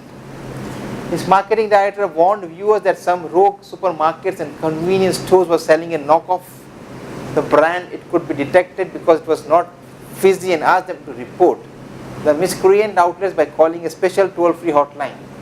Apparently, some 30,000 people rang up only to be informed that they had been tricked as part of the company's promotion for a new non-carbonated version of the drink. You can play some tricks, play some fun tricks. People remember them. Oh, this is what the company did. There was a campaign by Pepsi. Pepsi and Coke are equal competitors in the world market. South Africa is a unique market for Pepsi, where they don't have the almost equal market share with Coke. Most of the parts of the world, they have equal market share, I tell you. They are head to head. So there was a campaign, and it was very interesting. They were trying to find out whether people buy a brand or they are really interested in the taste of that drink. What they said, they removed the branding from that. It was without any label. There was Pepsi and all that was there. They say you identify, drink it and identify whether it's Coke or Pepsi. Interesting, and they were giving a t-shirt, a cap, sport shorts, something, all those stuff. And in fact they kept 3. One was Coke, Pepsi, and there's another brand, I cannot remember. There was 3 brands. You identify. Even if you identify 2, you get a t-shirt. If you identify all 3 correctly, you get all 3. It's very interesting. I still remember, because that's quite interesting way of doing things. I went there, and at that time, because every day I was drinking, so I was able to, the first one I was able to identify. The second one was just, because there are choice of 2 others. That was just, I said, no, this is Pepsi. Because at that time I knew that Pepsi is a bit sweet in taste, sweeter than Coke. That's how I identified and got that one. So it's that sort of you get involved. You try to get involved people into something, and they don't even know what they are doing. They are just interested. There was another company who did a wonderful thing. It was like, in a mall. It was like in the center there was a huge area, and it was like round and round, and in center it was entire open, and it was 10, 12 floors. So the 12th floor, they asked you to jump down. It was like something called Dare. I don't know which event that was, and obviously they had that. Before that they'll measure your blood pressure. How is your blood pressure? Then you say, do you dare to jump? If you jump, there was nothing that you get a T-shirt and a certificate, and it was a drink which was called that which represents that. What is the name of the drink? I cannot remember. It was the name of drink which talks about that you have to be you have to take this kind of activities, and you should do all this kind of activities. That you don't fear anything, fearless people or something. So then there was people, and when I saw in 12th floor, when you look down, it's a bit scary. It looks, and then say you take this something. There was something bells and something. You jump, but nothing happens, because it's all precautions. But still people fear, Normal people, when you ask them, it's not a bungee jumping that you just, and not everybody can do that. So they asked. So and I was there on a tour, an educational tour with the students. So now sometimes what happens is when the students are around, you have to show that you still are young and energetic, So they were jumping, then say, you also jump. From inside I had a big fear that you jump, but to show them that I'm still young and energetic, I said, okay, I'll also do that.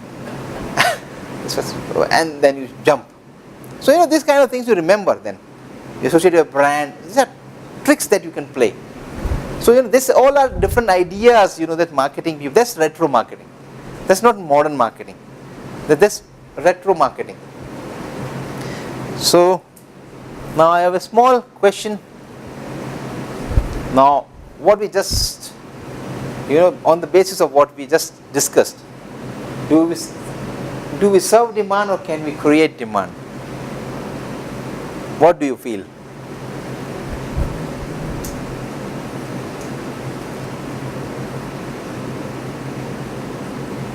think mostly we are serving the demand, more than creating demand.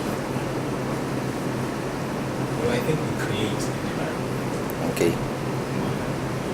So, because with, for example, what we're doing, the MBA, I didn't know there was such a thing called an MBA when I was in grade 12 or anything, but I had to learn about it with people who I aspired to be, and then I knew that these guys had MBAs or something. And so it created that thing in me that I wanted to do an MBA. So I think it's created and then you serve it. Okay. Yeah, please. Okay. I think both can be achievable. You can serve demand, depends on the market on ground, and creating it also gives an opportunity of you having a share of the market to understand. Okay. What do you feel? Okay. My view is you create the demand. Creating it. You create the need and then give them product. So if you look at DSTV, DSTV's doesn't advertise that you can get access to this content or that content. They simply saying if you don't have it, you're losing out. So they create the demand. When you want it, they're there to satisfy that need. But if you serve just the demand created by anybody else, your product may be misaligned. But if you create the demand, you create a demand that's aligned to specifically your product that only you can fulfill. Interesting. Okay. I think both. I think traditionally we're used to serving demand. But I think that the change is becoming, especially with the fourth industrial revolution and everything, the way everything is going is creating now demand, showing the value before the consumer actually knows about thinking of something like that. Okay. Can I Yeah, please. say why I'm saying serving the demand? Truly, most companies today, I believe, it's the easiest way out of business is to serve the demand or to create demand. You don't find industrialists anymore. Everything that's coming up now is something that's being done. It's just being done. Yeah, it's just doing things better. DSTV, OpenView HD. For those who couldn't afford, you're just serving the demand. But it would be nicer to create the demand because now you will keep the market for longer. But now it's all about doing something better. I know you need to have a phone. I know iPhone is expensive. I'm keeping you away. Exactly, we're just serving the demand. I think that's what not all of them, but most companies are doing that. It's rare that you find brand new products in the market. Like, it hasn't been done before. Okay. I think we're coming to an age where people are starting to exhaust those ideas of coming up with something new. It's been there, we're just doing it better. So the demand is already there, just finding a new way to serve it. Okay. Yes, as such, there is no right or wrong in this. Depending upon the product, the market, you can create also, and maybe you can serve also. It depends. So, I think modern marketing goes more with serving demand. So you just identify that need and then you develop a product and then just try to satisfy that. In fact, retro marketing is more about creating, because you have a product and then you say, okay, I'll get some ideas to get it sold. You are confident enough that you can sell it. So, yeah, it's very interesting. So, but remember one thing: a need is there. Somewhere it may be a hidden need, a latent need, or something is there. See, need is very something. We discussed about need of food, clothing, shelter, belonging, communication, transportation. All those are different needs. But people want a different product to satisfy these needs. And that's where, as marketing guys, we need to think, okay, that's what modern marketing says. Try to find out new ways of, serving that need. How can you develop a product which is better than all products which satisfy the need presently? People have got very strange ideas now. I was reading an article where they were talking about, the problem of this food grains and vegetables and all that. They're already talking about maybe you don't need food. You start eating those capsules, Okay, 2 for the breakfast, 3 for lunch, again 2 for evening snacks or something. So it's like everybody has a small packet now. Okay, you breakfast. Okay, you don't waste your time in the kitchen. There's not bulky. Okay, you carry in your pocket, have it. Don't waste time. You save time, save energy, all that. It gives you the required energy. So they say that in the future maybe that can be an option. And so different people coming out with so many different ideas to satisfy the same, because we need food. Because food is basically because we are hungry, we need food. They say, okay, have this capsule, you won't be hungry. I said, okay, then let me have it now. Now, what happens to people who eat it not because they are hungry, because they love the taste?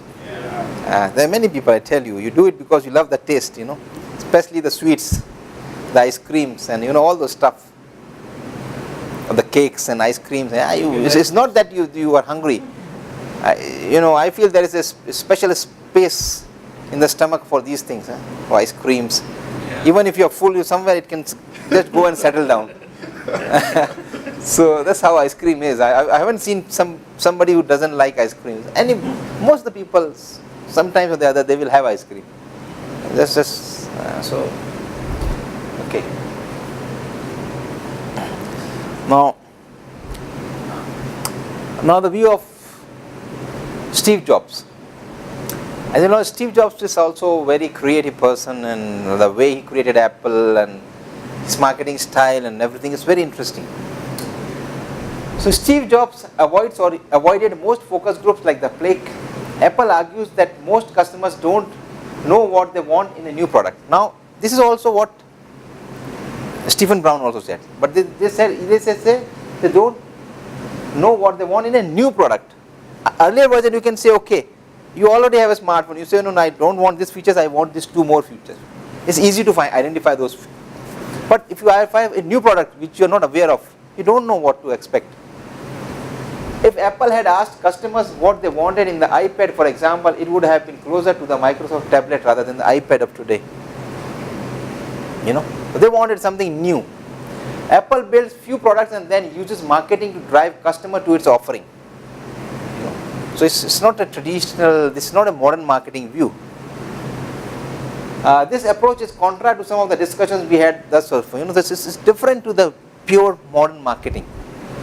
So they have the product and then they use marketing to get through those products. Okay, so then one thing, because creating it for people, like Apple, what they did, if you look at the product they came on board, they are sophisticated gadgets. They're not like other, they have that, because it's not only about maybe imposing it on us. The product they impose on us satisfies us, especially in terms of the values we get from it. That product you don't even buy, what do you call it, antivirus on them and all that, and a lot of applications, and they close them. There are certain, so they keep you within their range. So whereby most of the applications you need, like certain softwares, you cannot put it on your Apple product, but they still have that product, any of the applications you want on another of their gadget or their item, whereby apps where you buy. So on that area, I was just thinking when you were discussing about the last slide, that we're forced to buy their product because their product satisfies us, not because we know it before. Yeah. That's my view. Yeah, that's wonderful marketing, Now we have to think in terms of marketing. Their marketing is wonderful. Wonderful marketing, So on that side, what is that a business level strategy? That's why I think, or is it corporate? I think for the app, it's a corporate level. I think for certain companies, if you are not diversified, so your corporate level and business level strategies are the same. Okay. Because Apple only deals in this products. They don't have a range of, like they only deal with electronics and these products. I think that Apple, even their TV, they are bringing in all that, they are related to similar kind of products. So they are into the same industry. Okay. So arguably in some industries, people don't know what they want until you show it to them. Apple uses the ultimate focus group themselves. We figure out what we want. When something appealed to Jobs and his team, it appealed to a vast number of people outside of Apple, enough to make products highly popular and very profitable. What a strategy. Now this is purely, I haven't heard about this earlier. So it's like market research within your own company. You say, okay, this is my product, do I like it or don't like it? Like a focus group interview, you talk to your own people, do they like it? Yes, okay, let's manufacture this. Like quite a wonderful way. It's a very different way of approach. Because what they are talking about is that because people don't understand that product, how will you get feedback from the people about a new product? They have never come across that product earlier. You can get a feedback if they are already aware about that product. They say, okay, delete this feature, delete this function, add this feature. That's what they can do. So what is the concept of customer needs? Apple listens to its customers every day.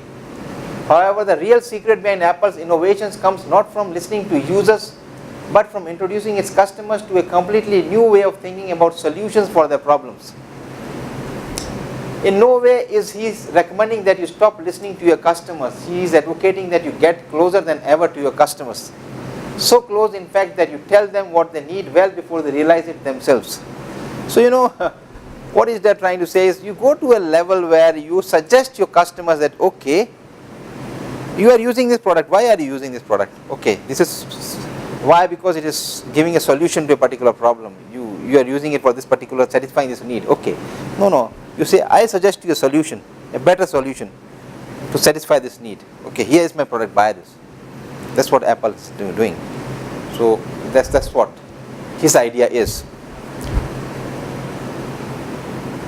So now you see, Steve Jobs is a different perspective altogether. Now he doesn't say that you don't listen to the customer or you don't identify what he needs, but he's trying to say that, go closer and try to even get his feedback that, okay, if I can satisfy this need with this product, will you buy this? It's like this. So this is a different way of putting the same thing in a different way. There's a different perspective. And now the Kotler's modern view of marketing. So the first view was retro, Stephen Brown. Then you have got Steve Jobs, and now you have Philip Kotler, whose modern view of marketing. Just have a look at what Philip Kotler says.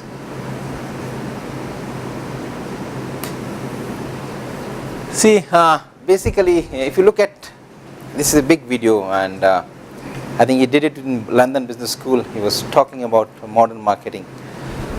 Basically, remember, he was talking about co-creating products with the customers. So if you talk about co-creation, it basically means you're trying to identify what do they want in a product. See, what is co-creation? You go to a customer and ask him, what do you want in a product, and you manufacture that. That's what co-creation is. It's not that you bring them to your factory and they build. You ask them what do they want, and then you change your product accordingly. So that's what he's suggesting, is going that way in modern marketing. So he's talking about all those creating, communicating, delivering value to a target market, a profit. This is what the definition he gives of the modern marketing. So creating products, creating, communicating, and delivering. So it's all about creating products what customers wants. And obviously communication is common to whatever sort of marketing you do. You have to communicate it to the customers.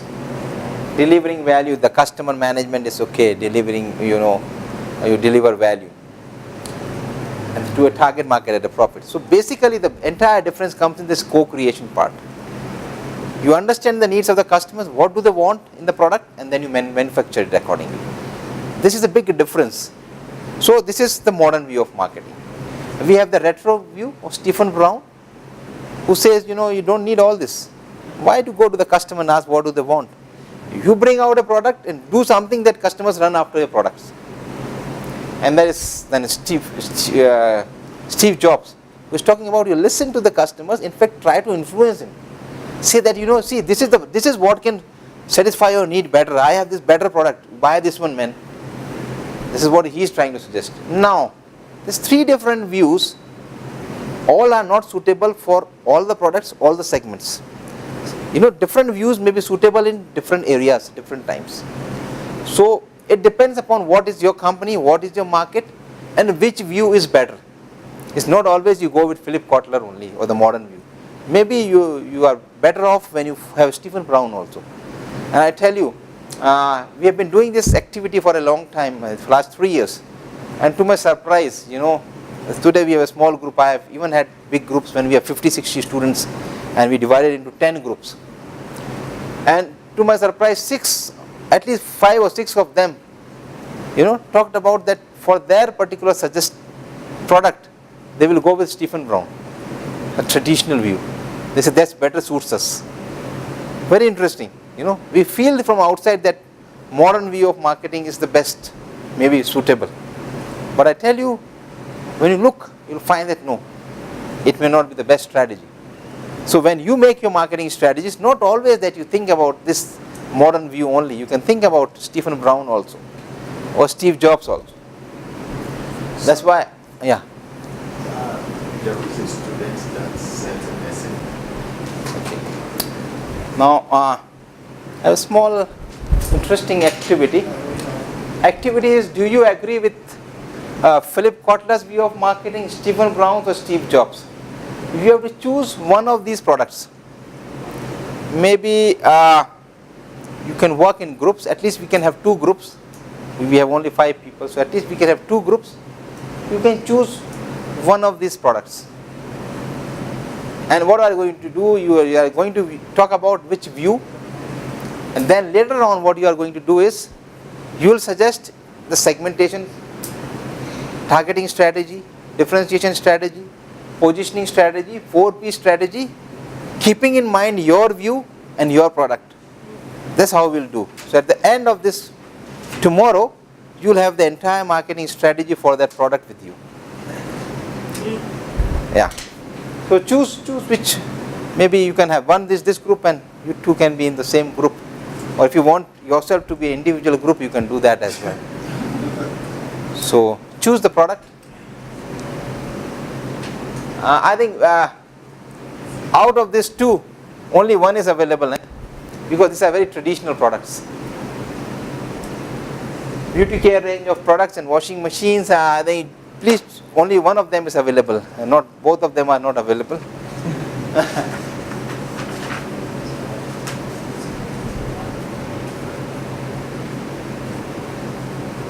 Choose your product and then try to suggest which of these views is better suited and why. So I tell you, it is a very interesting activity once you do it. So you need to think. So we choose one of the products. Yeah. We choose between the three. Which one is? Yeah. Which one is best suited for that? Yes. Yes. So, yeah. Yes. We need to do this exercise now. Yes. And then Maybe if you want to do it now or after the lunch break, whatever you decide. If you want. What do you need from us from this activity? You need to segment. No, you don't have to say. You only have to suggest which view is better Okay. and why. So I think we do this activity and then we take a lunch break. That's once we are done with the segmentation part, then we'll discuss how we will do segmentation for a selected product and selected view. Now you cannot change your view, and you cannot change your product. This will remain the same. Because the way you do everything will change, keeping in mind whether you are taking Stephen Brown or Philip Kotler or Steve Jobs. Just one product. One product. Choose any of these. So what are you guys choosing? We have to discuss it first. I don't know.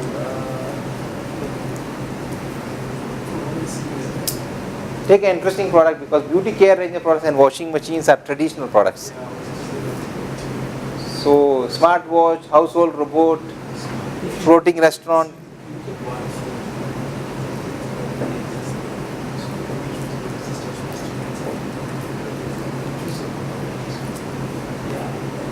Because the way robotics is coming in a big way, household robots are going to take over, I think. Then you don't need domestic help. Once the household robots are there, then no more domestic help is required.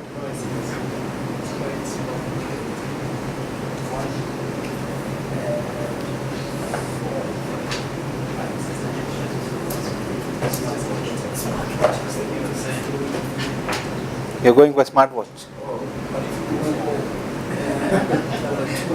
Yes or no? Ask creative and second to say ask.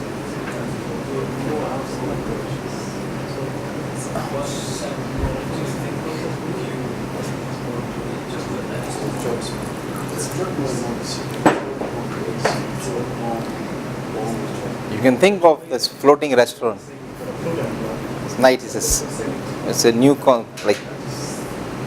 not a common concept. You have a sort of it's like sort of a boat or a ship which is there on the water, and you have a restaurant on there. And so how do you make strategies for that? It is interesting, I tell you.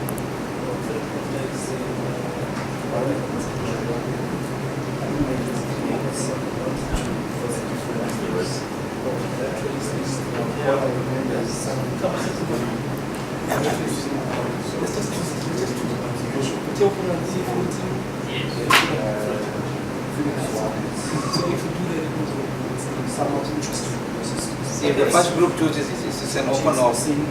If somebody chooses one, then you choose that option. Yeah.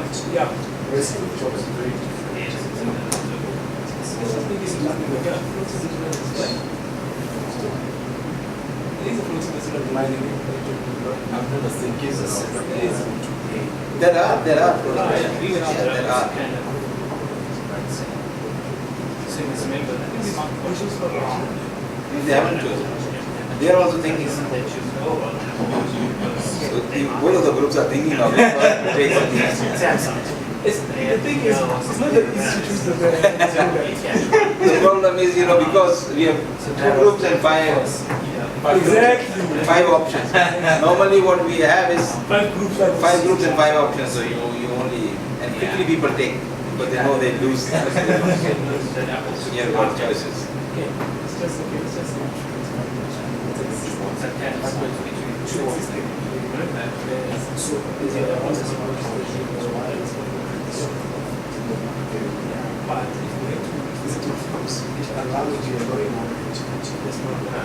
For example, I would like to see what the Telecoms Industry balance.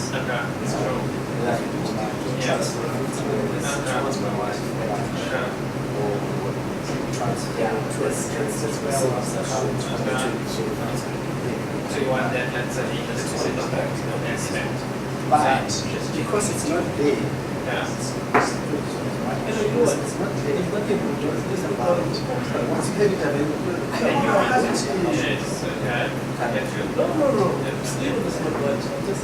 there's a traditional stuff, there's a really important question. What is the interesting maybe they may tomorrow they may replace your domestic help. But if you go to house, So they are doing the grooming. because it's not there yet. We have to convince somebody. We have a house we have to convince them.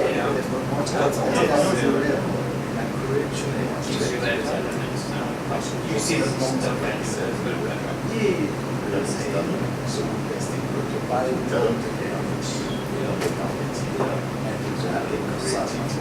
That's what he's saying. Interesting, I think. Well, all the products are interesting. The first three products are very, very interesting.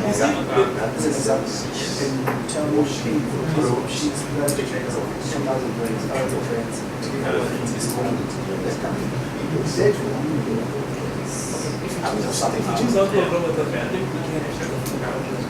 So, The need is there. People need to do domestic stuff you can trust. Because things are going missing. The domestic disappears after the much of hiring. I think first, sorry. Yeah, you can first and in the evening they can work as a security guard. That's when my And you know it's not going to steal food. They're not going to train you. They don't go on a break also. Eh? Yeah, you see, we charge it and then Ah, it's there. You can rent it out to some others, to your neighbors. So if you put the house on Very, very interesting thing. it's still something that's very good. Stealing brown. Oh, not that I know of how much. Maybe in China. Maybe in China. Because it's still not commercially successful. I don't think Yeah. it's still not become a common thing. So I would like to have one. Maybe on a contract of 10 years or something. Just use it. It's not Take that possible. but the young generation, they will catch on. You don't have to market it to So in his Yeah, even if somebody breaks down, he can hit them nicely. There's nothing going to This happen. robot is a mega person. He can fight the security. your washing, you can do all those stuff. Whereby you can start saying you want to plan hours, especially because of the fall. But we need to be realistic, right? Because we want to spread this. So Like we go for it. We're going to choose segments. We're going to choose how many. Yeah, but first choose your product. Right? First choose your product and then think about all But this. this is going to catch us where household robot. Think of what industrial revolution. What's the new So, welcome back after the lunch and let's continue from where we left.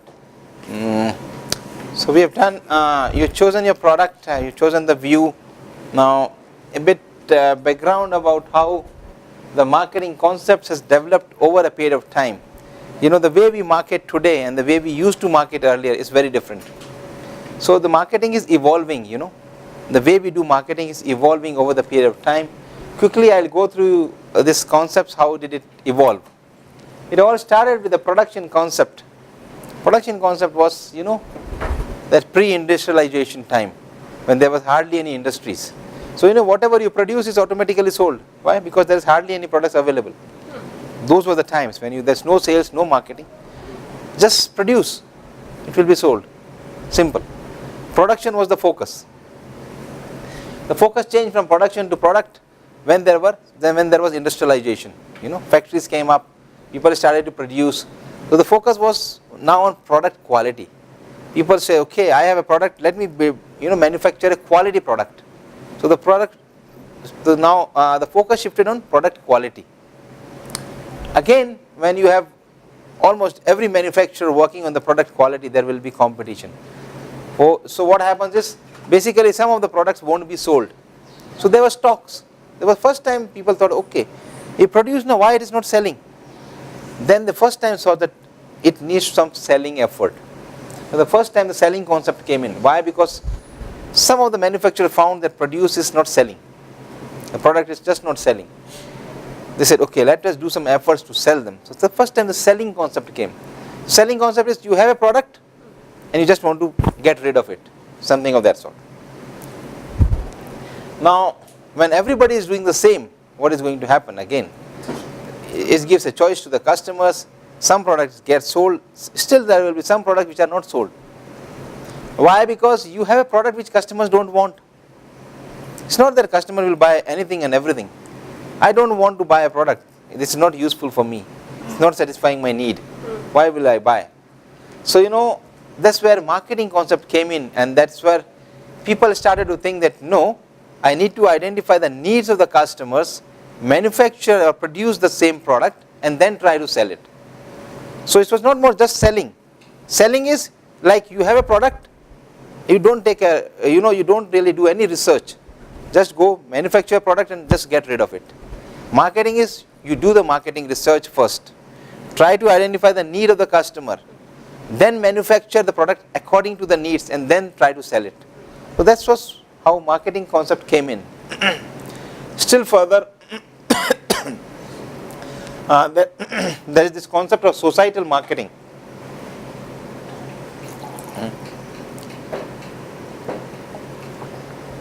It was the first time when people realized that, we are working in an environment where we need to take care of the society, the different stakeholders of the society. So you just can't produce and sell anything that you want to. You need to take care of the social network and the society under which we live. We need to do something like, first time this cigarette smoking is injurious to health. Sometimes it's written there. So at least they became aware that you cannot produce and sell anything that you want to. So that's the societal marketing, taking care of the society. Then still further, the concept of relationship marketing. The first time the people realized that marketing is not just selling the product once. It's a relationship with the customer, a continued relationship.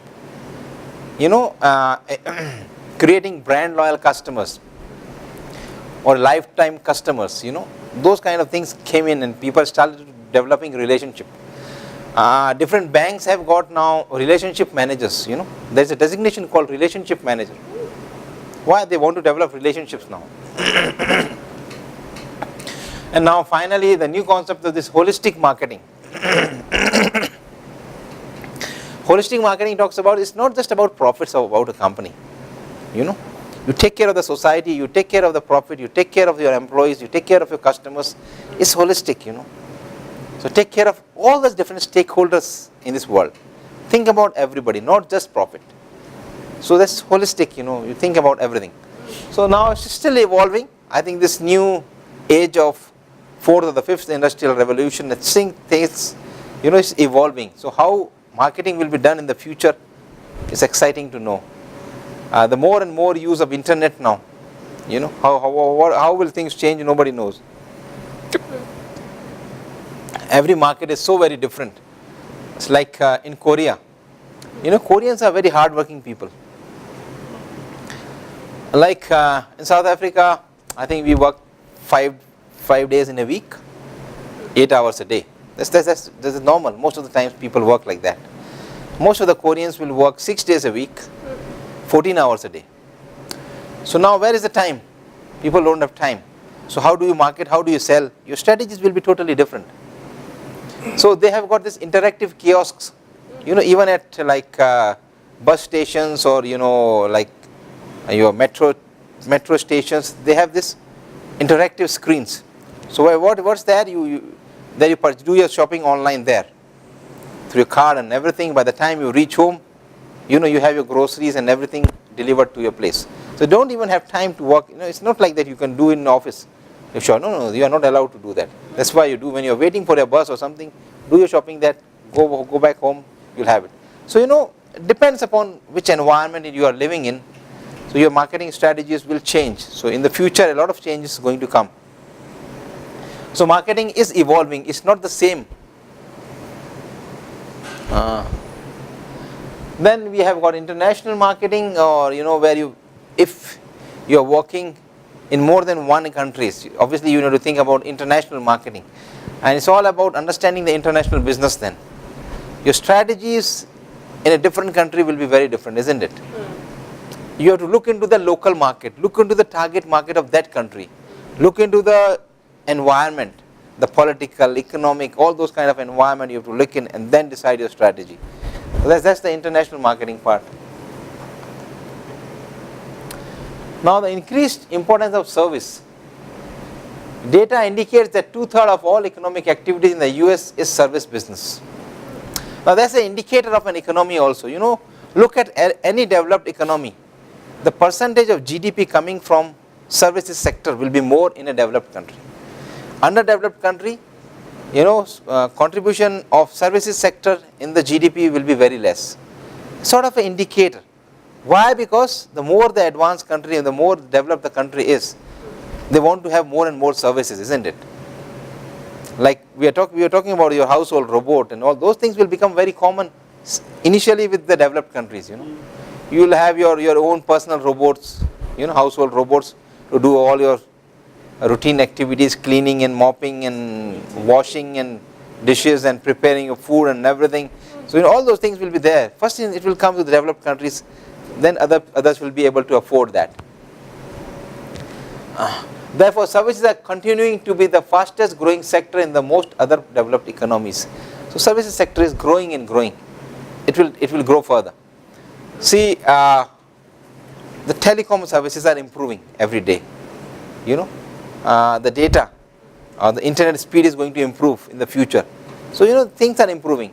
The telecom sector, the banking sector, all the sectors are going to improve further.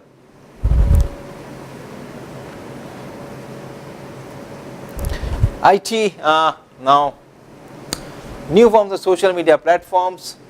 Now this is becoming Twitter's, blog, and all those are becoming common now. People have started creating their own blogs now. I still remember, I was doing a small session with the BBA 1 guys. Those kids would come directly from the schools. You're doing one session, and then we did a session on how to create a blog, and all of them created a blog for themselves. It's so easy to create these days. You can start your own blogs. I think he's the IT guy. He would know that very well. It's so easy to create blogs, and the way we interact is changing. Provide rich sources of data which makes it increasingly easier to define market segment and therefore refine and customize product features, promotional information, prices and distribution strategies to fit these segments. The way things are changing. So the way you define your segments, there will be different people with different needs now. So you see the way the revolution is coming because of IT. You already see there was a report I think last year, which was there by I think PwC or I cannot recall. It was a big name who brought out that report, just talking about certain jobs that will be obsolete in South Africa in the next 5 years. So and those jobs will be taken over by this robots. What do you call this? Your artificial intelligence, and this is going to take over. So already in the automobile sector around the world, automobile manufacturing, certain factories hardly have any people. Entire factory you have less than 10 people. The factory is running. You only need people to operate the robots. Everything is done by the robots. You don't do anything. Everything is automated. Things are changing very fast. So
the small things.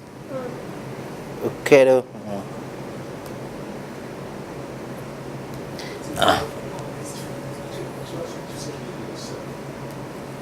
I think this is in retail warehousing.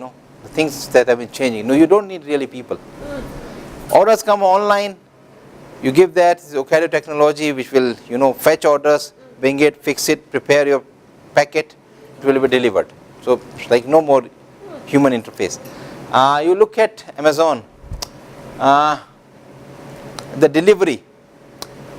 I think they are the way they have set the standards now. Delivery time of 4 hours. You give order, they'll deliver in 4 hours in US. There are many prime locations or something. They call it prime customers or something, where they deliver in 4 hours. Now 4 hours is like, even if you go and visit a mall and come back, it will take you 4 hours. So if somebody is there to deliver that in 4 hours, now what the kind, so The risk of going there and other activities within from your point. So what they have done is, I think they have created many hubs, locations where they have this, it's spread out distribution. And so this moment come and there we are using all the technology, it comes, packs, it's like so fast. So the standards, now the standards are very high. So how do we compete now? Our brick and mortar stores like Walmart is facing a huge problem now. Why would a customer go to Walmart, go there, go to the macro, search for the, where to park, and then you go inside, do shopping, come back, all those struggle. Why do struggle, man? Just order online, it will come to you. So,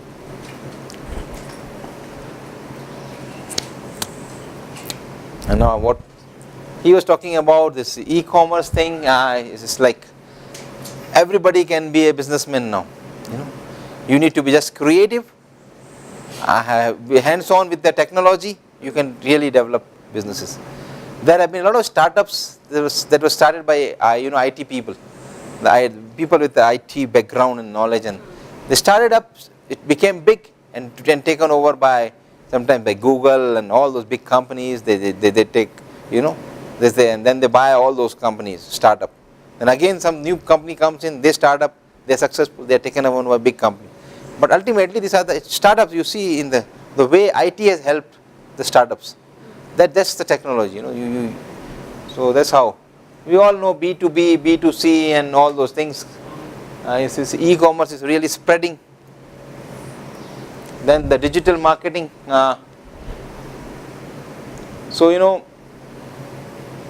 So the way you are using digital marketing platforms, the social media and other networks, to really market. Though this term digital marketing is a bit confusing, because basically what you do is, it's not a marketing, but it's basically digital promotions. It's not the 100% marketing, because marketing means right from research to sales to advertising to promotion, everything is marketing. So basically when you talk about digital marketing, we are more talking about digital promotions rather than the total marketing, isn't it? So but we use this term. It is very, very well accepted. But we don't do the full marketing, isn't it? We don't do the research, the sales, the advertising, everything. Maybe only a part of it is done. The data mining, it's important to take note of legal implications for digital marketing. Data protection acts apply to the collection and use of personal data online. Data mining, now this is becoming a big news these days, how our data is being shared without our knowledge. Facebook did that, a lot of other companies are doing it. Many times our banking details are shared. Why do they share? Definitely they would be getting some money, to sharing your data. But without our notice, without customers' notice, they are sharing our information. That's dangerous, but at the same time this is happening. As a marketing person, you can do a lot of data mining, get a lot of understanding of the customers, the customer patterns. How do customers buy? Because we all use our cards. So if somebody can trace your 2 years data, they will be able to tell you, even maybe you yourself won't know, how much do you spend on clothing, your groceries, on this, and when do you buy, how much do you spend, after your total income, how much do you spend on this, all. Somebody can easily create a profile of yours. It's very easy for companies to create a profile. They say, okay, out of the total spend that you made in the last 5 years, you spend 20% on clothing, or 20% on this, 30% on that. On this particular month, you buy this product. All that profile can be created. It's all data mining. You can do that. So that's a huge. It's coming in a big way now. So it is definitely there. Now, okay. So that's data mining. A lot of things are happening without our notice. We have to be ethical. I don't know how do we ensure that if that big a company can make a mistake, or I don't know whether it was they knew about it and then they told in public. It was so easy to come out and say sorry. You commit such a big thing and then you say sorry. It's so easy. They knew about it because as an IT person. Up to now, if you go to Facebook, you know a fake account. The first thing is to create a software that will detect pictures. Now, one that there can be 5 accounts with the same pictures. They know about it, but they make money from those things. You understand? Because the activities of those guys makes them to make more money. So I think it's all about their profits. They knew about it. So if you think they are saying sorry, it's just a company like you said. You should know your end. Yeah. If I cannot break into a system like this, because like on the back end, if you cannot break into my back end, unless you have access to my password or you hack me, there's no way you can go into it. So if they say they don't know it, I think that's justified. Look at a local example. Look at the banks who use unauthorized debit for us. The banks are doing it. Come on. You get 10 unauthorized debits. You go back, you reverse them, they charge you every time. Beautiful business. So it's just making money. Beautiful business. We are investigating. That's all you ever get. It never ends. So it's the same thing. Yeah. They send you information out there. Yeah, that's happening. So data mining is a big thing, but at the same time, a lot of ethical issues are there, and so yeah. But for marketing guy, what is important is that you can do data mining and then make a lot of strategies based upon that. The more information that you have about your customer, definitely you can make better strategies. And social media networks, definitely, that's one of the medias which you can use to promote your product, isn't it? Now, social media is one of the media only. There are other medias also. So, but now it is becoming very popular. Our study guide talks about all those things. I am not going to this. You already know Twitter. I am not going to the detail of what is Twitter or what is Facebook and what this can do. Because commercially also, like Facebook marketing is, many companies do Facebook marketing because you can select your location, you can select the profile of the people you want to target. So you have your target customer in mind and the area. So I think Facebook can detect that and you can send messages to them. So I think that's what people are doing. YouTube ranked 2 on Alexa. YouTube is one of the most popular websites in the world. Approximately 3.25 billion hours of video are watched every month on YouTube. 300 hours of video are uploaded to YouTube every minute.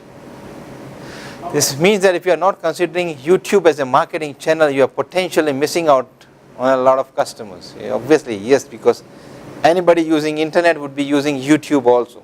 So it's a very good option available to marketers, YouTube. You should know how to do YouTube marketing. These days, you have got a lot of, for these functions have become so specialized that within the marketing function, you need these kind of experts, as a marketing manager, it's not that you know all this how to do that. You should know that you have got these options. Now see, please remember, try and understand this. It's not that you yourself start going and doing everything on your own. No, you can't do. But you should know that this is an option and you can hire people to do this.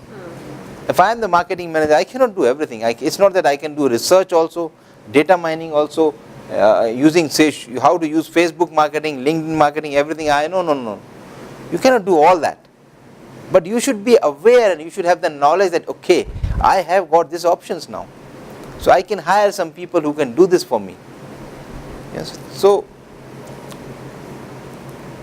LinkedIn also, this social media is predominantly for B2B networking, and therefore marketing is more targeted. Even LinkedIn you can do. So I'm not really running these videos because I think all of us know how this works really. And we have an IT expert so IT experts would know.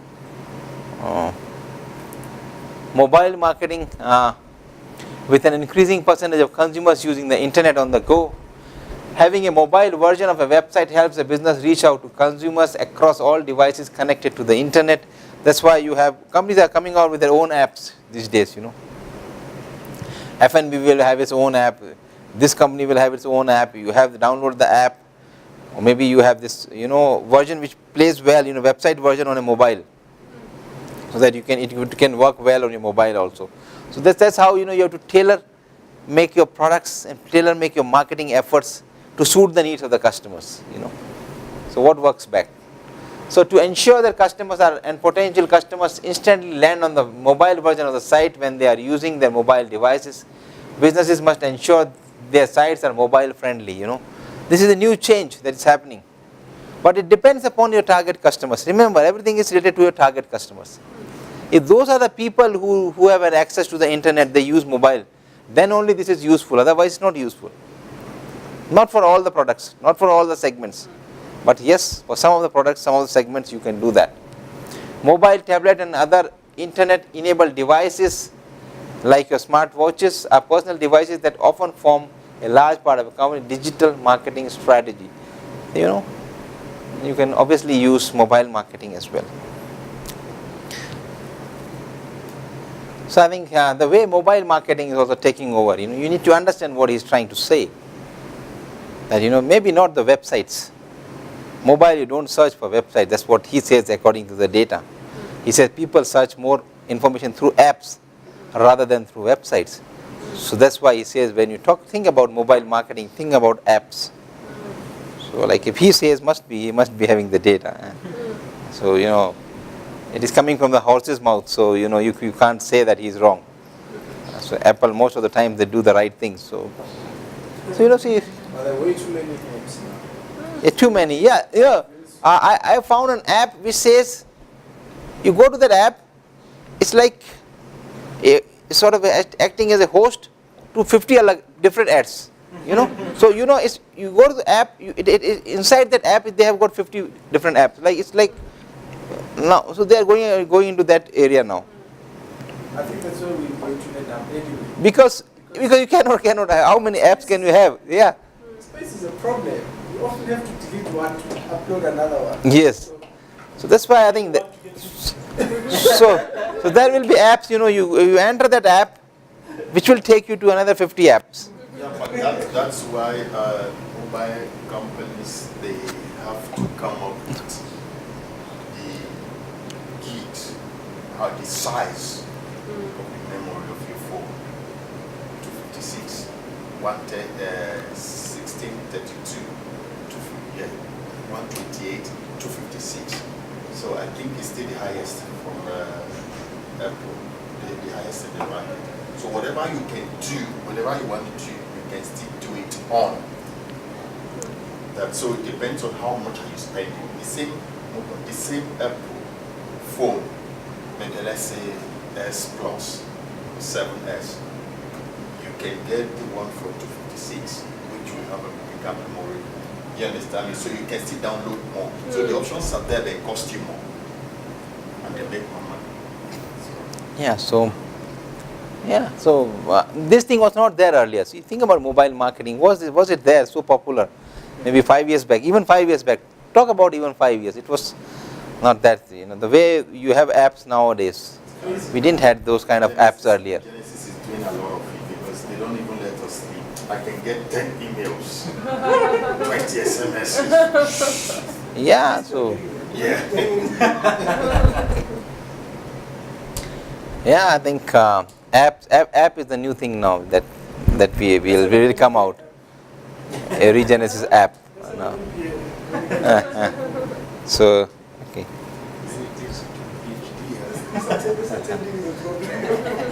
Okay.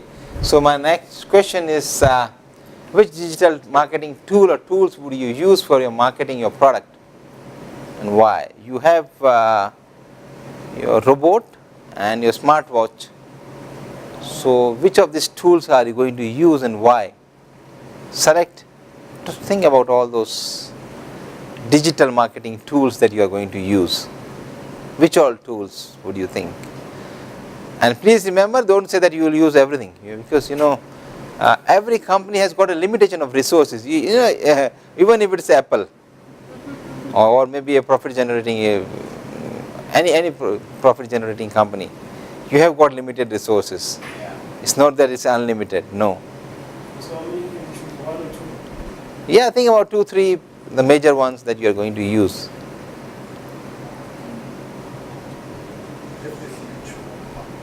YouTube.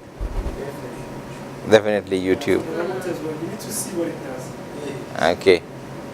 So the functional part of it, how do you operate it and how do you use it? You can't sell a robot by weight. Clean the dishes, no. You see How it So Okay, YouTube is one. Yeah? App. what other options does The different options are.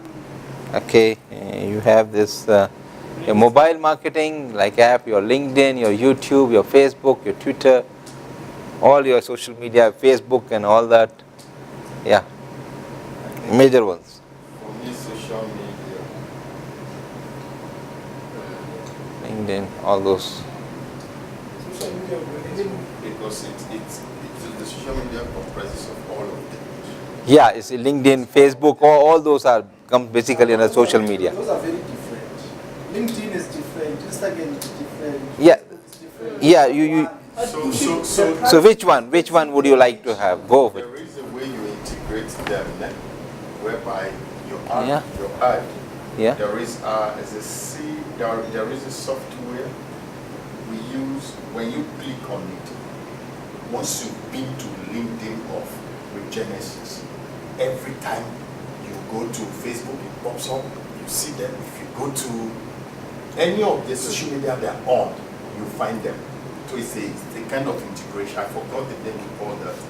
Whereby, as in when you register with Facebook, if you register Regenesys, they have a social media platform. Once you go on that, click it. So it comes. You understand? So when you search for accommodation in a particular place, every time you go to a website, then it gives you ads there about accommodation in that particular area. But if you're going to create an ad for social media marketing, you must have one specifically for Facebook, one specifically for I want you to say that because the audience is different. Yeah. And how they will receive the message will be different. Okay, maybe. Also, even the engineers of the sites, they want the video in specific, in special formats, sizes, Okay, resolutions. let me elaborate on that. Every of them are different entities. You understand? LinkedIn is on its own all, like you said. But there is an integration that is done whereby once you visited their site once, if you go to your LinkedIn, you find them. If you go to your Facebook, you find them. Anywhere you go, your email, as in, they pop up. So they don't even need to advertise all to you. But once you visited them once, it picks your system and it follows you. Do you understand? Yeah, that's what happened right now. So you get it at all time.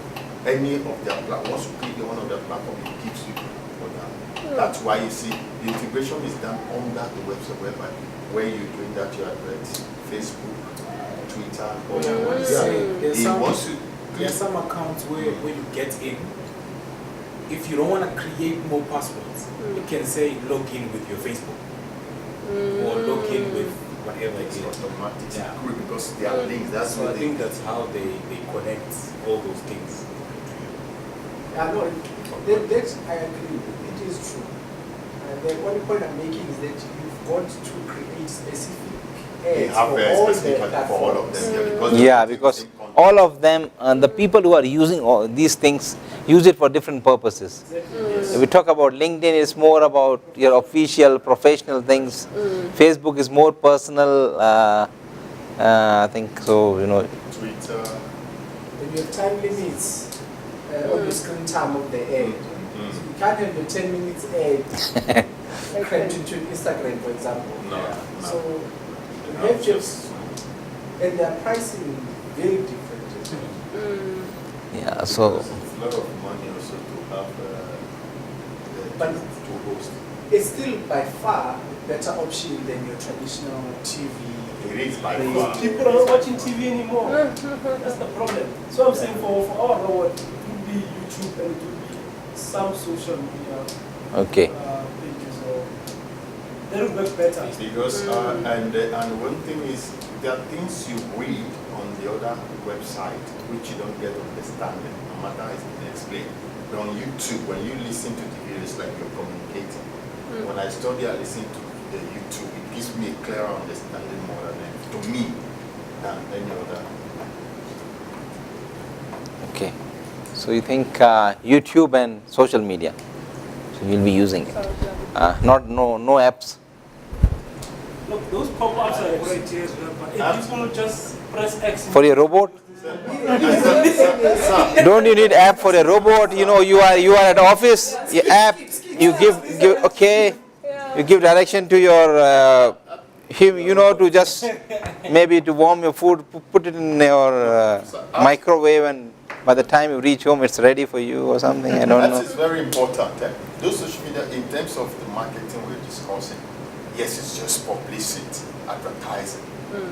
But in terms of functionality, something must happen that you want to take an action. That is one of the best because, like now, I'm driving and I receive an email or something. I can't even go. I wanted to quickly check something on your app, like the security services in the house. And information comes when they try to reach you, even if they don't call you, when there is someone who goes there, either it's been switched off at home or something. I see it on the agenda. No, somebody just switch off, and it's somebody who knows the password, or somebody just close the application that should in case intruder can be alarm. So I think app is very, very important because it's handy. You don't need an elaborate gadget to access it. Everyone goes with their phone. Even when we go to toilet anywhere, we still keep our phone, even when inside our bed. So I think app is very, very important. App is very important. Okay. So you see the way we are using technology now. So for marketing, now you see the more and more of this. I think in the next 2 to 3 years time, we are using it more and more and more. I think so. The use of IT, the technology, the social media, and everything is going to increase only. So it is on the increase. Okay. So with that, we come to the end of the section 1. Why we took so long? Because I tell you, because this is conceptual. A lot of things are conceptual in chapter 1. The basic concepts of marketing, the concept of need, wants, and all those things are very, very basic. So that's why I think my focus was more. Not all the sections are like that big, right? So Now ethics, because sometimes what happens is because there's such a huge competition, you want to win the market share. Whether it's ethical, unethical, you just go for it. Many times it can happen. So, but you have to remain ethical, especially in terms of advertising, promotion, and pricing. Advertising or promotions, the way you advertise, the way you promote the product. You can't first of all make false claims. It's very easy. I still remember there was I think it was P&G or Unilever or somebody who talked about that, I think it was one of their dish cleaning or something liquid where they said it has got lemon extract. Somebody tested it in a laboratory and found there's nothing. There's nothing. They're only putting a picture of that on the on the packaging, and there's nothing like lemon in there. They're they've added some chemicals, so they smell like lemon. There's no lemon in that. Somebody did this. You can't do that, And they are saying that you are a lemon extract. That's why it will remove the dirt and this and that. You can't do that. Yeah. Though there are some very interesting, cases by the customers going to the court of law and saying that why they have advertised like that. One was, I think, for this this deodorant called Axe, Unilever. They came out with, I think, the chocolate flavor, something which they say that once you have it on, and then the man was followed by hundreds and thousands of girls. Somebody said, I've been using it for the last 6 months, not a single girl is coming after me, so it's as a false claim.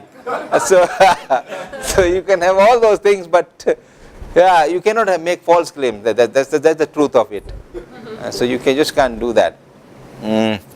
If you recall, H&M came with an advert with the monkey, that monkey ad, which has got a lot of controversy, So, so that's why you have to be very, very ethical. You need to think about the society, the stakeholders, the culture where you are making. Because, when you go to a different country also, say for example, it's a South African company, maybe they go to Middle East or some countries, the way you advertise here, you cannot advertise in a similar way there. The words that you use, the models, the brand, all those models that you use in your advert, maybe you have to use it, in a different way. Yeah, they dress up more. The cultures are different, so you need to understand the culture and then portray. So so that's ethics. There are some questions. Similarly, pricing also. Though pricing, people say it's your organization, it's your company, your product. You can charge whatever you want to. But now it's always a big question mark. Can you allow that to happen? If you allow that to happen, some companies are so big, they can take over in the future. It was said that now the Amazon and Walmart, that turnover, the annual turnover, is more than the GDP of many countries. Many countries don't even have that much of GDP. What the turnover is, they're so big. So like they can, with 1 year's annual turnover, they can buy a country. So now, But how do you regulate that? that's the question mark. That's the tough part, because look at all the industries we have. Who's going to regulate the pricing? That's why they're saying that, if you go back to the history, how come, British people rule over the world?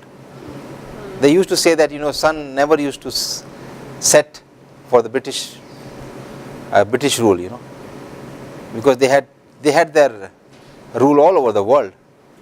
So, if one part is sun sets, another part is still on. So, it's like sunrise and sunset at the same time were different. So the sun used to never set in there. How come? How? And they're saying that again, what is happening, these big companies are working towards the same thing. They are going to take over everything. With they're so powerful. No, it's true.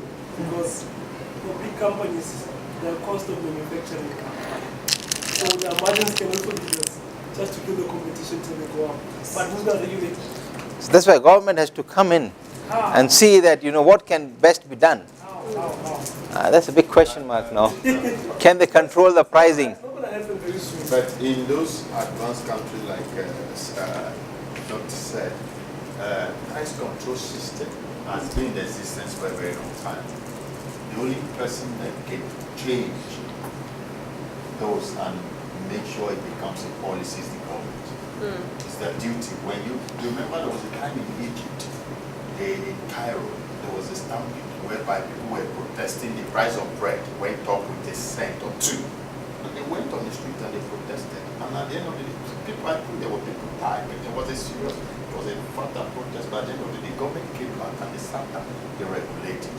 Like I said, in the part of the country where we the world where we are like South Africa, the people, the present problem we have majorly is from the government because there is no regulation. And government make more money from, they are not ethical. So they make more money from these businesses, right? Look like the problem happening in KwaZulu-Natal, one of those where they wanted to put a mining company. And the mining company, they never thought about it. They were not ethical the way they evicted those people and all that, taking over the music. So some of these things that government can say, no, this is their land. So that is how I see it. It could be done. Price control system has been in existence and it could be done better from the government side in terms of policy making. They knew how much, like the way they regulate us in the industry where we do tenders and procurement with government. Government gave us 15%. If you are not a manufacturer, can go, if you are a manufacturer of a product, you can go up to 15%. But if you are not a manufacturer or a third party you source, you can go up to about 35 or so, thereabout. But So I'm talking about 15% markup. markup on it, you understand me? Is that regulated? They don't regulate it, that's what I'm saying. Say, government put it. There's a fine line between over-regulation and allowing Yeah. businesses to work. So there are things that, in my view, shouldn't be regulated. Businesses must just compete and be muscled out. But there are things that government has to regulate so that they protect even those who don't have the money. No, Protecting many. their consumers. So if businesses decided that bread will cost 30 rands a loaf, we will have to buy it because we need it. But can it not cost less? So those things can be regulated, like the fuel price. They can be regulated. And if you start regulating things like That is why Vaseline. only certain things are regulated, like your staple foods are regulated. Yes. That's why. But when it comes to other products, come on, trust. I'm a manufacturer, right? I want to go into a tender for this. Now, for them to say I can go up to 15% means I must disclose my cost to them. I don't have to do that. You don't disclose your cost. So how do you know? So how do you know my markup will be You 15%? see what you bring out does not necessarily mean it's a cost of production. You understand? Your profit is already there on. Companies are not being honest. Let's tell ourselves. That's what I'm saying. The cost, if you are buying this pen for 2 rand, the manufacturer cost, the There's cost of this already thing profit is there. about 98 cents. Yeah. You understand me? But they already put it in 2 rand, make it 1.2. So if they are selling it for government, they will now put 15% markup. So what we are saying is this: it's not because company will not make profit. Company should make profit, but they should be considerate because you cannot buy something of 10 rand and you want to sell it 30 rand. That's exorbitant. I think the only dangerous thing is when you have monopolies. That's where they can do whatever they want to do. Because the moment you have got competition, the price is going to be, it will go down.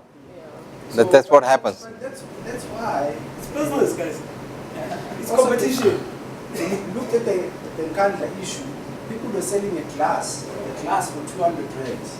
So that's exorbitant, right? Yeah.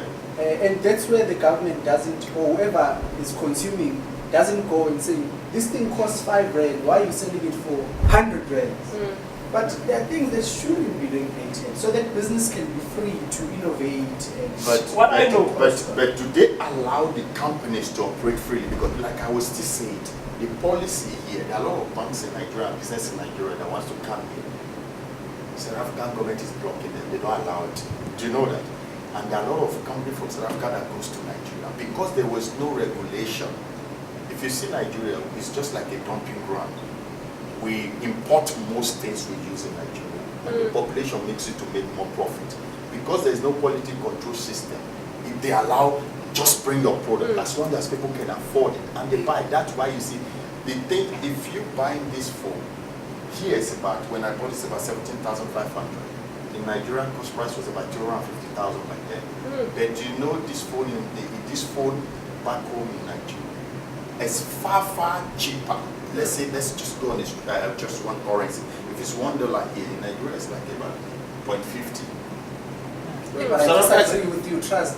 I'm telling you, our things are cheaper compared to your here, and you know why? Because I'm just complimenting what you said.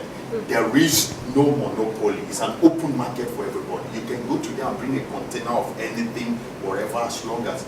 But one problem we have is that there is no quality control system whereby anybody just make things. And you see a Gucci shirt, exactly like Gucci, but it's not your original one. But it's a replica, you know, and you wear it and feel so good. So you can see how it is. So in a place where there is an open market, monopoly goes away and the price reduces because people compete. So that is where I'm with my point. No, what I disagree with you on is businesses. It's far easier for businesses to come to South Africa and operate in South Africa than it is. They don't. Operate in Nigeria. You know what I'm saying? I'm not saying it because of. I hear it's a fact. I sit with these people. I've been opportune to sit with the governing body from this side and that side. Look at our educational system. In Nigeria, we have the same 6334, the British kind of system. When we come here, when you graduated from matric, they give you the West African Examination Council, which is grade 12 of yours here. But here, when you go to SAPA they dropped our grade to 11. When you count with grade, my degree now in Nigeria is grade level 8. Here, they dropped me to level 7 in SAPA. When you count their banks, you see EcoBank. I think NetBank has about 20% of it now. 20% of EcoBank. It's one of the banks that has I think the appearance in almost all the most African countries, about 36 or so. With that, when they want to come, they said no. The kind of banking system we operate here is different from here. It's true that. Other companies that we have a lot of companies that comes in, they cannot operate here because they stop them because of policies. You understand? It's true. You can go to Chamber of Commerce and ask about that. They close the market. It's a closed market if you know that. It's just now you see where China people are coming in now that you now see. Before, there are certain products you cannot afford. When you're buying this job before in some places, you pay a very high. Now you can get this with 7 glasses for about 140 bucks. Do you understand me? Why? Because people came into the country with it. But at the time, the people look like bread industry. You think there are no other people who does bread? Look at your petroleum industry that goes for petrol here. You don't make it, but you can still source it. America don't have petrol. I think they have in Texas. But still, they're still cheaper than most of us in Africa that even produce them. Do you understand me? So if you look at that, there is a way here the system is being controlled not to be open to people. Let me tell you. From my experience. Let's put it this way. Certain industries. In certain industries, you find that there's those barriers to entry. But I want to agree with him on this one. It's not very difficult for foreign companies to in South Africa. Honestly, I've seen how we've done it so many times with companies from abroad, but it depends on the industry. Again, you don't touch the industry of oil, you don't touch the industry of electricity, you don't touch the banking industry, you don't touch mining. Yeah. There's certain industries where they put around And fences. if government have interest in it, it's become a problem. Exactly. That's the area. So some industries that you're going to look at and you want to come in, come on. It's like you look at the IPP thing. How long did it take for those things to be signed? Because it wasn't easy. The regulations were just left, right, and center. It was always blocking this thing from inside because they were local. Even though it's government owned, but it's local. Until a new president came in, a new minister for energy came in, and all of a sudden these things are signed. Like, there was no problem. Like overnight. Yeah, overnight. There was no Because policy there were change. interest. There was no policy change, nothing. Yeah. There were interest. Yeah, there were Higher interest. interest. Higher power with higher interest. If you try, look, PPC tried going in West Africa.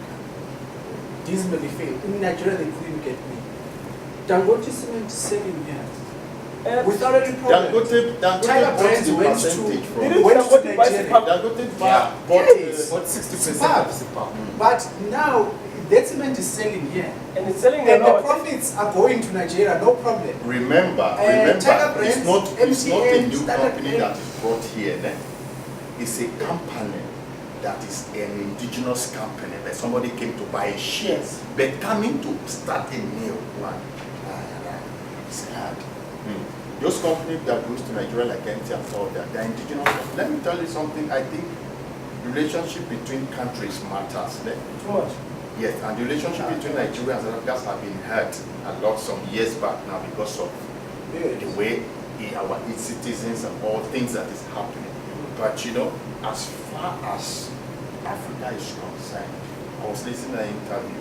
The two nations that can move Africa forward is Nigeria and South Africa. And the only problem we have, I'm sorry to say this, is middle and the Western countries, specifically America, they are making within us for us not to have a part together within Africa. Africa has all the resources we can use to sustain ourselves, but we depend on it. Sir, Okay. I think we should not take over the class. No, it's fine. I think nice to hear your opinion. No, basically we are thinking about, yeah, okay, whether should they, so it's more about, you know, from the company's perspective, how ethical they want to be, you know. It's like in terms of your advertising, promotion, pricing. See, there are certain industries like pharmaceutical, you know, medicines. See, if you are sick, you don't look at the price of the medicine, isn't it? I tell you, if you just Google it and try to find out the most profitable industry in the last 100 years, pharmaceuticals, no doubt. Wonderful industry, you know, even if they cost 10 cents and they charge you 10 rents, you will pay. You're sick, you don't worry, you don't negotiate there. No, I won't pay 10 rents. No, you have to, and you do pay, you know. And that's where I think somewhere, and this was happening, and what has happened is, a classic case in India happened, in pharmaceuticals. The government came out with a wonderful initiative. What happens is big pharmaceutical companies, the amount of profit that they make, maybe sometimes 200%, 300%, something which can cost them 10 rents, they can charge 200 rents for that. Some life-saving drugs, they were charging like, you cannot imagine even. They're costing you 5 rands and charging you 500 rands. Because it's life-saving, you know, when you're dying, what you do? You know, you'll run and just have it. Now, so government said, okay, they allowed something which is called a generic drug. Generic drug is okay, it's not branded. It has the same content. Yeah, no name, but it has got the same content. So they say government allowed that to happen, and especially they started to sell it for free in government hospitals. So you can get all those drugs for free in government hospitals, and government started to purchase it, only the generic ones. They were not buying those branded ones. That's changed the market altogether, you know, like the dynamics changed. The poor people now can, you know, because supplied in the hospital. So no more with that, because they said, you know, the same drug can come in 5 rands, 10 rands, and then the government can afford to pay the you know, for free, and so they can give it to the public for free. The public were getting it for free, and for some they were charging a nominal amount because it's not too costly.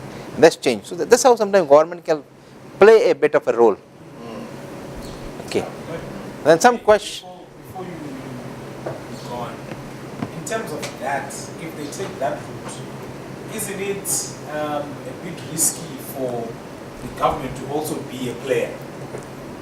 For example, in order for them to regulate, now they take the stance of being a player, to be competitive, so that the prices don't become ridiculous.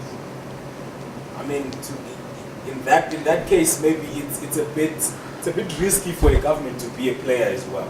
Yeah, it's to be a policy maker and leave it like that. No, yeah, but in this case it was more about the policy, like it was allowing that, you know, because permission to allow those small companies to manufacture, they allowed that to happen. Because there's a big thing in pharmaceutical, that's called patents. You know, to manufacture a drug, you know, that's a patent, but there is a validity of a patent. That after so many years, you know, you cannot hold your patents. Then it's free. Others can also bring out. So the government said, okay, when the number of years have passed, oh, you allow even the small factory somewhere, you know, they are producing that drug, so it's fine. So that's what happened. Yeah, but it's when government starts to act as a player, then this becomes difficult for business to grow then. But governments become careful. They don't become players. Instead, they have triple Ps with the smaller companies. So that the smaller company is the one that produces. Government might be helping out with the resources for them to produce. But then it's actually a partnership between the government and those smaller players to say, if you can get us these things cheaper. So they're not a player. They're still a customer. But just having a partnership with a supplier that says, I can supply you more than what you're spending right now. It's happening in our country as well. A lot of, in the medical industry. With most of the machines and the equipment that they're using in the theaters. Yeah. It's more partnerships than anything. Yeah.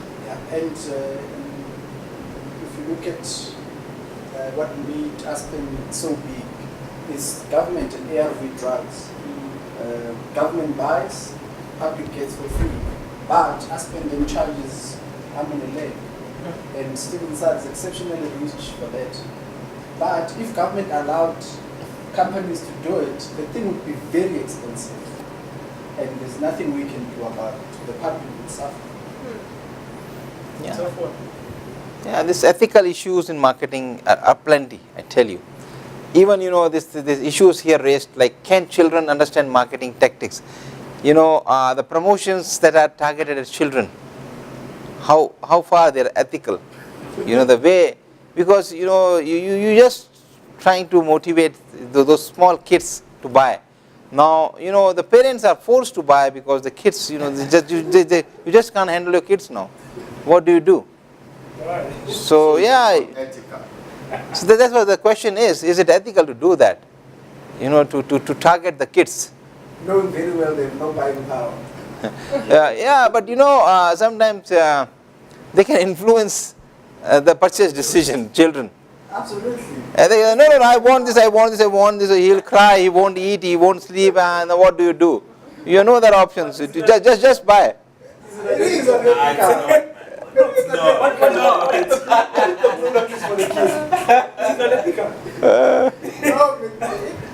If you stop at a robot and you're with your son, and the guy sells Batman toys, he wants it.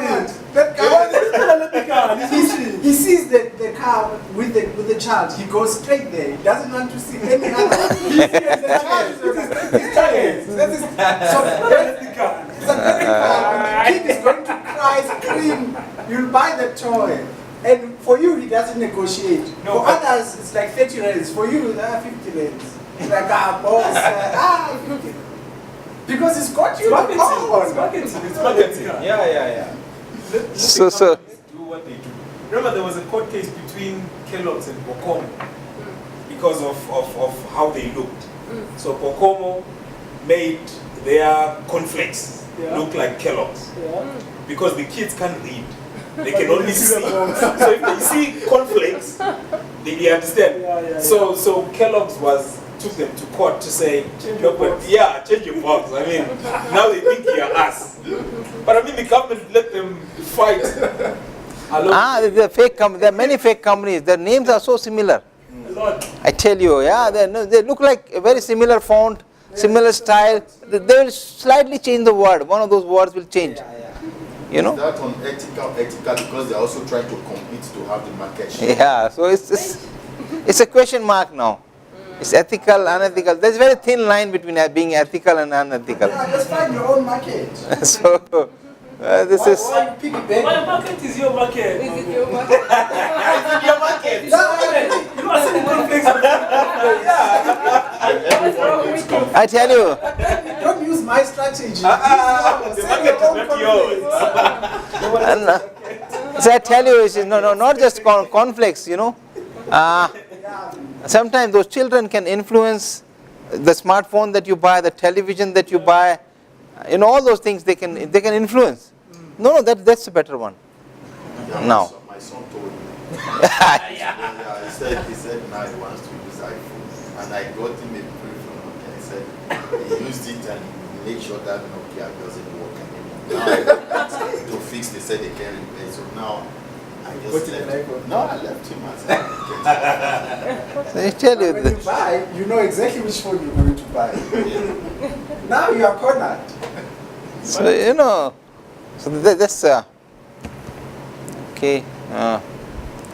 So marketing ethics can be defined as inquiry into the nature and grounds of moral judgment, standards and rules of conduct related to marketing decisions and marketing situations. Ethical marketing is a philosophy that focuses on honesty, fairness and responsibility. Though wrong and right are subjective, a general set of guidelines can be put in place to ensure the company's intent is broadcasted and achieved. As a company, you should be very clear what is ethical and what is unethical for you. It's very, very thin line, very, very thin line. I tell you briefly, in my career into sales and marketing, I worked for only a few months in an insurance company. It was by default that I entered into that company. I shouldn't have never, because I was not made. Everyone has his own personalities that suits to certain jobs. I was never suited to that, but by default I entered. It was an HR consultant who says, okay, that's a nice offer. You can go and join that company. Because I was into hardcore sales, I said, oh, it's a sales job. So you can go and enter. It's a nice company offering a very nice package. I said, okay. I said, but I don't want to enter a life insurance company. He said, no, it's a what? A vehicle insurance company or something. I said, okay, fine. I entered that only to find it's a life insurance company. Now you're already there for the interview. So that when you're sitting there, you said, okay. Anyways, so you have double confidence because you don't want to join that company. So you are very confident, Obviously, so and then what happens, because of the confidence, they select you. So that's what happened to me. Like I was so confident because I knew I'm never going to join this company. I was so confident. So they chose me, and then they offered quite when you find that you are getting a 40-50% hike from the present job, obviously you have to rethink your decision. It makes you rethink. So I said, okay, let me join, and then I joined. And there's such a sales pressure. I mean, I was, and the terms and conditions in the life insurance, if you make them the customer read, nobody is going to sign the contract ever. I tell you. Oh, this is a big contract. And then it was a lot of sales pressure, do this, do that. And because of the sales pressure, I sold something which I regretted. And I had a big regret that, there was a poor guy, like he didn't knew much. He can't write much, And I sold him an insurance policy which was not suitable for him. I knew it's not suitable. And because of the sales pressure, you can convince sometimes because the poor guy don't understand. And then I went back and I couldn't sleep. Like I thought, no, I can't do that to that poor guy, because you can recall the policy within 1 month's time, if you don't want. So I told him and said, take it back. I said, why? Though I had a difficult time with him, I had a very difficult time. I said that that I think I've done it wrong. Like this. I have a better policy for you. He said no. He literally threw me out of his house. But I said, please take this policy back. I couldn't sleep, and I think after a week's time I resigned. I said no, I cannot. It was getting very difficult, because the kind of pressures that you get. Sometimes you tend to do just for the achieving the sales target. I say because it was basically for his child, and I sold him a policy which is ideally suitable for at least a person who is in his mid-30s. So I sold him for his kid. Then I thought no, because a poor guy, it's difficult for him to really have the premium paid. I thought no, it's this guy. It's difficult for him to even earn his living. How can I do this to him? Yeah. Then I realized, and even my manager said, why? What happened? Why is he taking the policy back? I told him that, I think the policy is not suitable for him. Yeah. He said, but now it's sold. Come on, man. Forget it. You already sold the policy. I said, no, I can't do that. Yeah. I need to go back and say that recall. He said he would never know that there is an option to recall. I said, but I know that you can recall the policy in 30 days. There is an option. He said, no. In fact, I went there, advised him how to do that, and recalled. The manager was unhappy. The customer was unhappy. Both of them were shouting at me. That it's better, not to continue in this company. I won't be able to survive.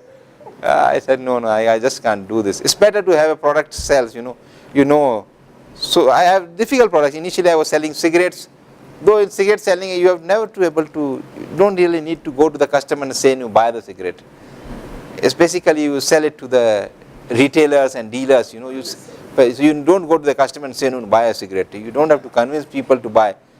It sells automatically somehow. So you don't have to do that. But that is a moral standard from you to do that. It's just a moral. So I thought it's fine because that was so unethical. Sometimes you do all those. I tell you, this mis-selling is a big thing in the marketing thing. With my experience, I've seen mis-selling. Selling a wrong product to a customer. It happens a lot because the customer is not aware. I tell you, you don't give him any options.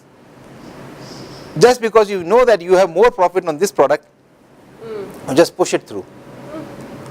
And what happens to the advertisement you see on TV, the sauna belt, the one. Yeah.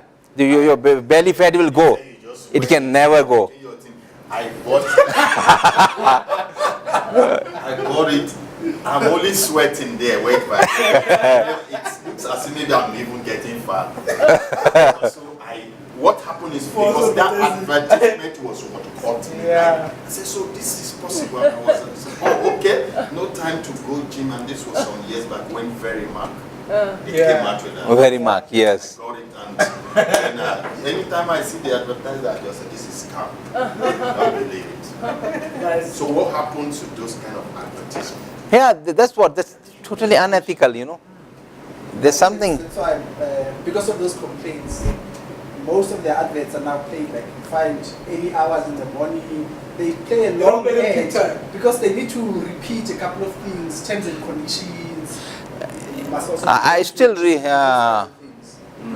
but they've been in trouble for a very long time. Yeah, I still recall those times you used to still show a fat. I was fat, and I did that, and like something like that. They used to play that, and then they show that suddenly the person becomes active. I don't know how.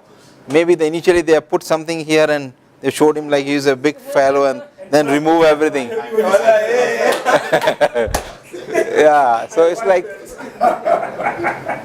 and then they show somebody who is a doctor, like an apron and everything, like looks like he is a doctor, and he is simply an actor who had never gone to the college or university, and he is shown as a doctor, and people feel, oh, doctor is saying that you should do this. They are not real doctors; those are actors basically. He never went to a university, and he's a good actor, so that's what he's doing. So, like, those things are like, really, I tell you, people get, people see all those things.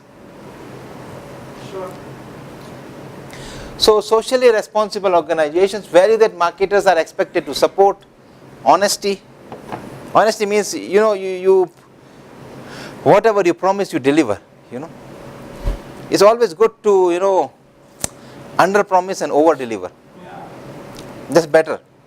But you over promise and under deliver, that's dangerous. But people are just not concerned. You sell it and don't even look back. Oh, you're sold now. Responsibility, you take the responsibility of whatever you have promised. You sold something, you take the total responsibility. Okay, I am responsible for this product. Something goes wrong, I am here. It's not that when you try to find out the person, they say, no. Something like a Chinese product, You step out of the shop, you say, no, there's no warranty now. It was working. The 5 minutes back it was working, now it's not working. Now it's more, what do I do? Yeah. So the policy of the shop says you cannot take it back. Yeah. Bought it, you bought it. So, you think. Then fairness. the way you deal with people, you should be fair enough. You should, as a company, you should make profit, but it should not be that you make huge profits. Yeah. Then respect. You have to respect the culture, the tradition of the people. The respect has to be there. And finally, the citizenship. Citizenship is more about the ownership. You own it. The product that you sell, as a market person, when you start to sell a product, if you don't believe in that product, I'm telling you, you can't sell it. It becomes so difficult. You just can't. The insurance policy I never was able to sell because as a concept that never went into my head. Because they were trying to sell an insurance policy as an investment. I said it's not an investment. It's an insurance. Because what they did, they found a wonderful way that, even if people want to invest, it's like an insurance plus investment. I said, these two are two different things. You should have an insurance, and for investment, there are different other options. So I was never able to convince myself, and I was never able to convince anybody else. And then even today, when people come to sell that product, they find it very difficult to sell. There was somebody who was trying to sell that to me. And then I said, come on, man. I said, okay, man. Then I said, see, insurance, just to insure your life, you don't have to pay a huge premium. Very less premium, you can insure your life for a very big amount, or millions. Very less investment. For investment, there are other options in banking products. Many products are there where you can get a very good rate of return. So that somebody came with all that. He came with all that beautiful suit and everything, nicely dressed up, and two people coming to me. They called me, it's a meeting, can we come? I said, okay, come. We want to have a financial planning session with you. I said, okay, come.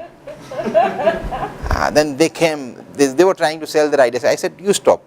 It's my planning. I'll tell you what do I want, and then you tell me what are the products which can help you achieve that. I told them, my target is, I want, by the age of 55, I want 25 million in my bank. Yeah. Now you tell me, how do I reach there? How much, where do I invest, and how much do I invest to reach at that? Now they were in a fix. Now what to do? They came up, we do this. And then there's a beautiful word called assurance. That word is used a lot in the financial and insurance industry. They say, okay, no, we assure you will get this return. I said, assurance? I want a guarantee. Assurance is not guarantee. Yeah, that's right. So I said, no assurance. Don't use this words with me. Don't play the tricks. I worked for 2 months in insurance company. So I know this assurance. What does assurance means? I want a guarantee. Can you guarantee me this? You are asking about my planning. With life, you cannot take risk that if I don't get this, what do I do then? Yeah. They say, no, we'll ask our boss and come back, we'll plan, we'll do this, we'll do that. Now they've started asking me funny question, okay, what is your monthly income, what are the expenses, this and that. I said, okay, you jot down everything, now you plan, tell me.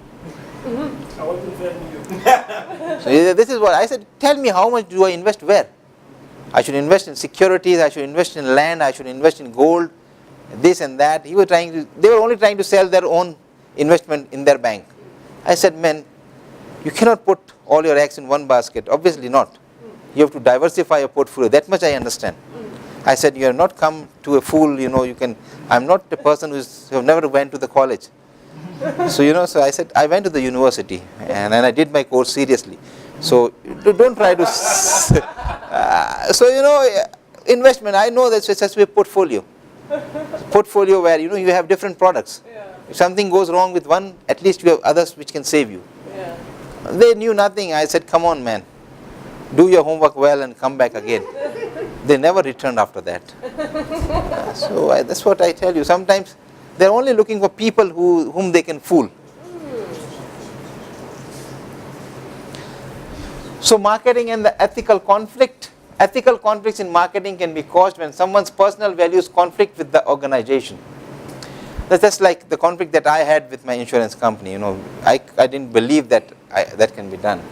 This occurs when someone or some organization looks for personal gain from false advertising. You know, so like false advertising, it happens. You create false, as I told about that lemon thing, false advertising. You cannot claim something that you don't offer. Even, you know, there's a funny way they see this, you know, terms and conditions apply, those small 2 stars, Yeah. terms and conditions, Yeah. you know, offer up to 50%. The up to is written in the most, I think, the font size of 8. And that 50% is the font size of 40. Up to 40%. And when you go to the store, you find 40% is only on the most expensive product. Rest everything is 5%, 7%, you get attracted. Why such thing? Yeah. You know, up to. That's a very dangerous word. And then terms and conditions apply. Oh, small letters.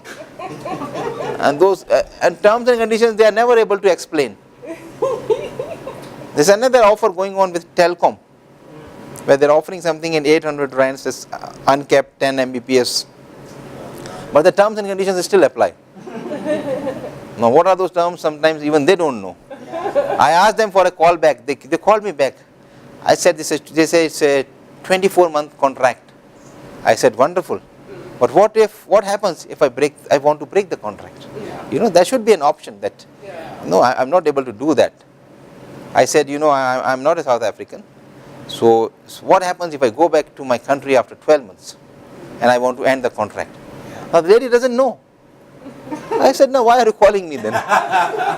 You should do your homework first, you know. That I said, dude, that should be. She said, no, then you have to talk to our finance guys. I said, I'm talking now.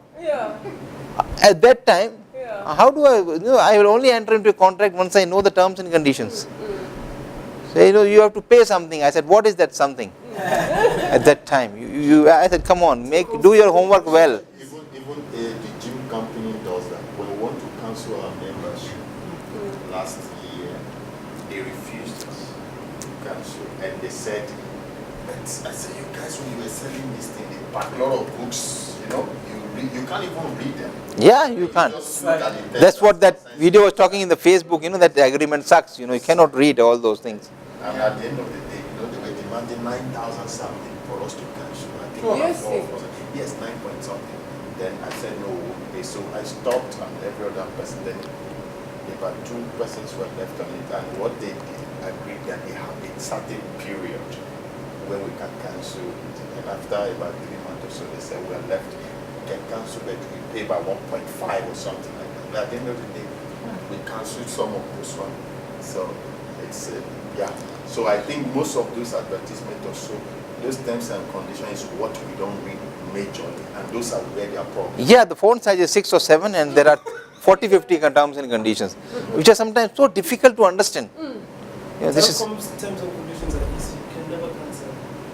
Yeah, that's it. you can never cancel. You can never cancel. They had problems in December where they were reported, and people on radio, they were not accepting any cancellations.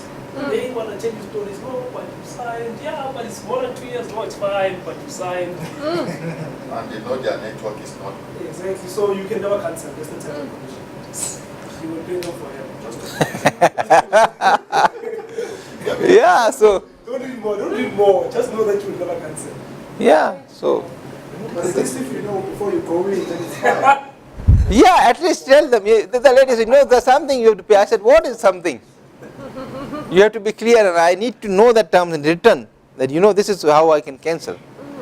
I said, you get a contract and then you want to cancel, you are not allowed to cancel. That shouldn't happen. And especially it happens with public companies, you know, nobody is there to listen to you. A private company, at least there is somebody you can talk to. So yeah.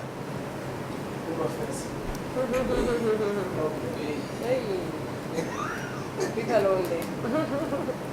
Use your ID. You don't want to go there. So now do you think can large organization be 100% ethical in today's business environment? This statement went 2 last year's exam. Only one in life. So I was honest, and that's why I almost finished. So I don't think, I think I've asked this question for the last 2 years and the answer is the same. No. Yeah, they can't be ethical. See that? Now see, Yo. Why not? But Why not? it seems people are not even trying these days. Well, the executives. If you want to, It seems they're not even trying to be honest. if you want to follow, yeah, that's the problem. follow the We are regulation, trying. We are trying. You know the best of the best companies, but Yeah. they may say, You know how far we are trying. We are trying. Where there's legislation, we will tick the box. But beyond that, It's a gray area. You go to school with these guys, and they are ethical. Once they get there, The story changes. then it's different. so Yeah, there's a lot of it's- influence, obviously. we said this in one of our, I don't want to maybe in strategy or on Ethics. ethics. The basic purpose of every organization, especially companies that manufactures or production companies or service providers, what is it? Is to make profit. In making profit, there are so many things like these things of contracts, terms and conditions. They won't tell you because if you are being honest, you won't make money. And now, according to the legislation, the policies is constraining them to be ethical.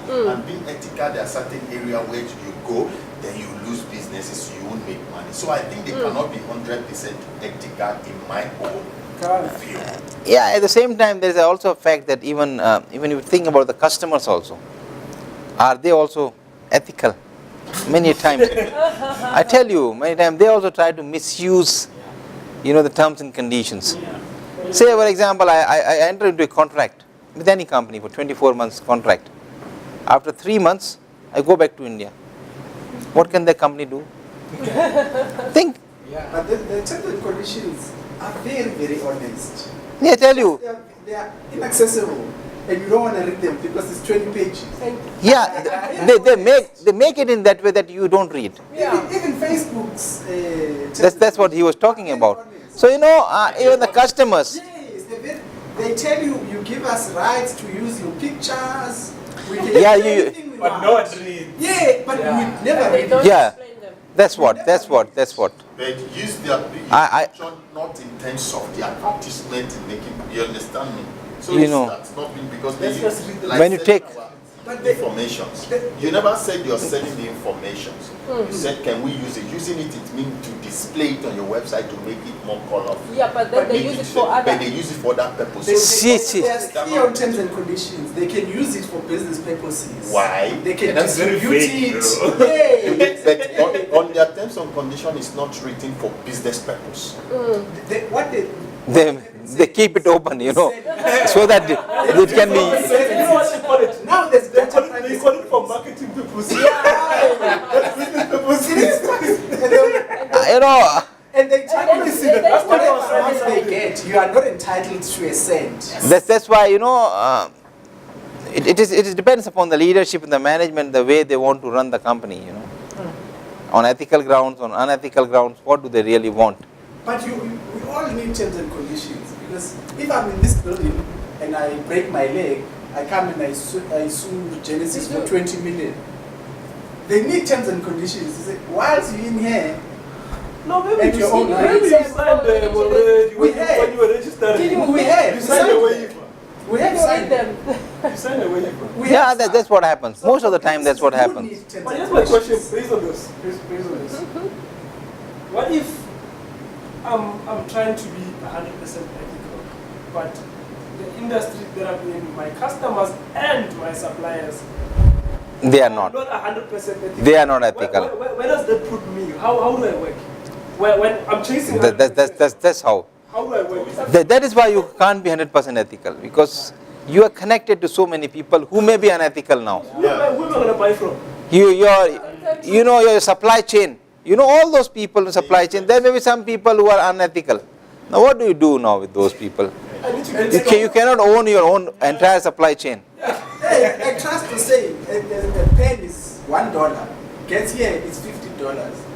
You know that information for a fact. It's $1 from the source. Then goes through middlemen. When I sell it, it's $50. But it's unfair. If you're ethical, it's unfair to the consumer. But you're in the Okay, But you have to do it. Yeah. But your job is to sell now, it's not to set up prices. So Exactly. You see now. so you do your job then. Yeah, so that's how this is. Marketing is so interesting, I tell you.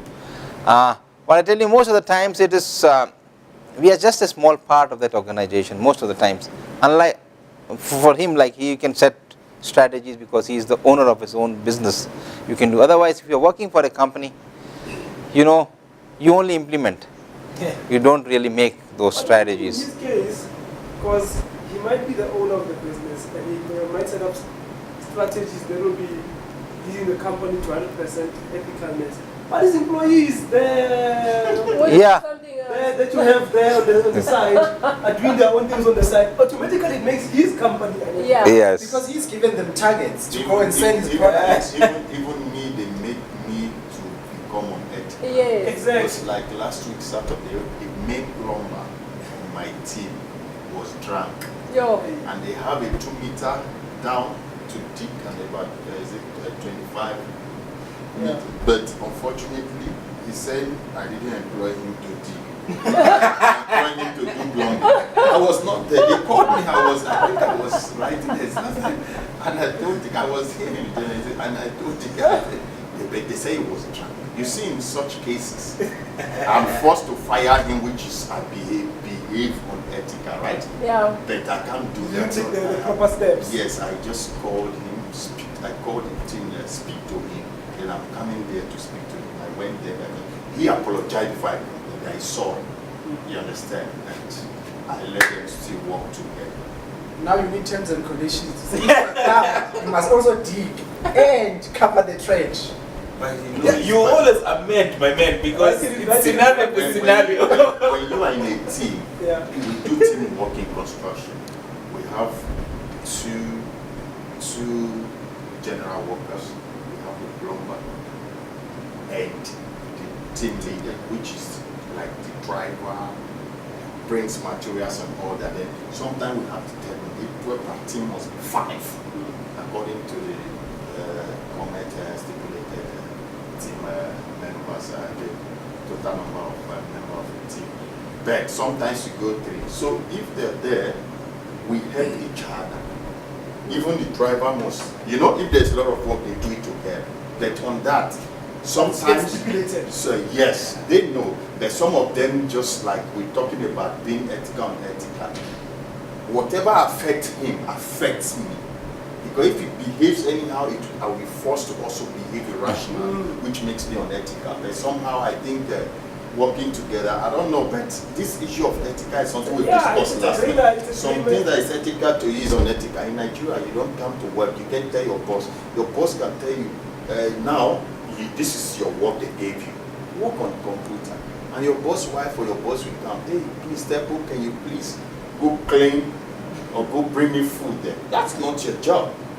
When you say it to your boss wife or your boss that has some pets, I can't do that, I'm busy.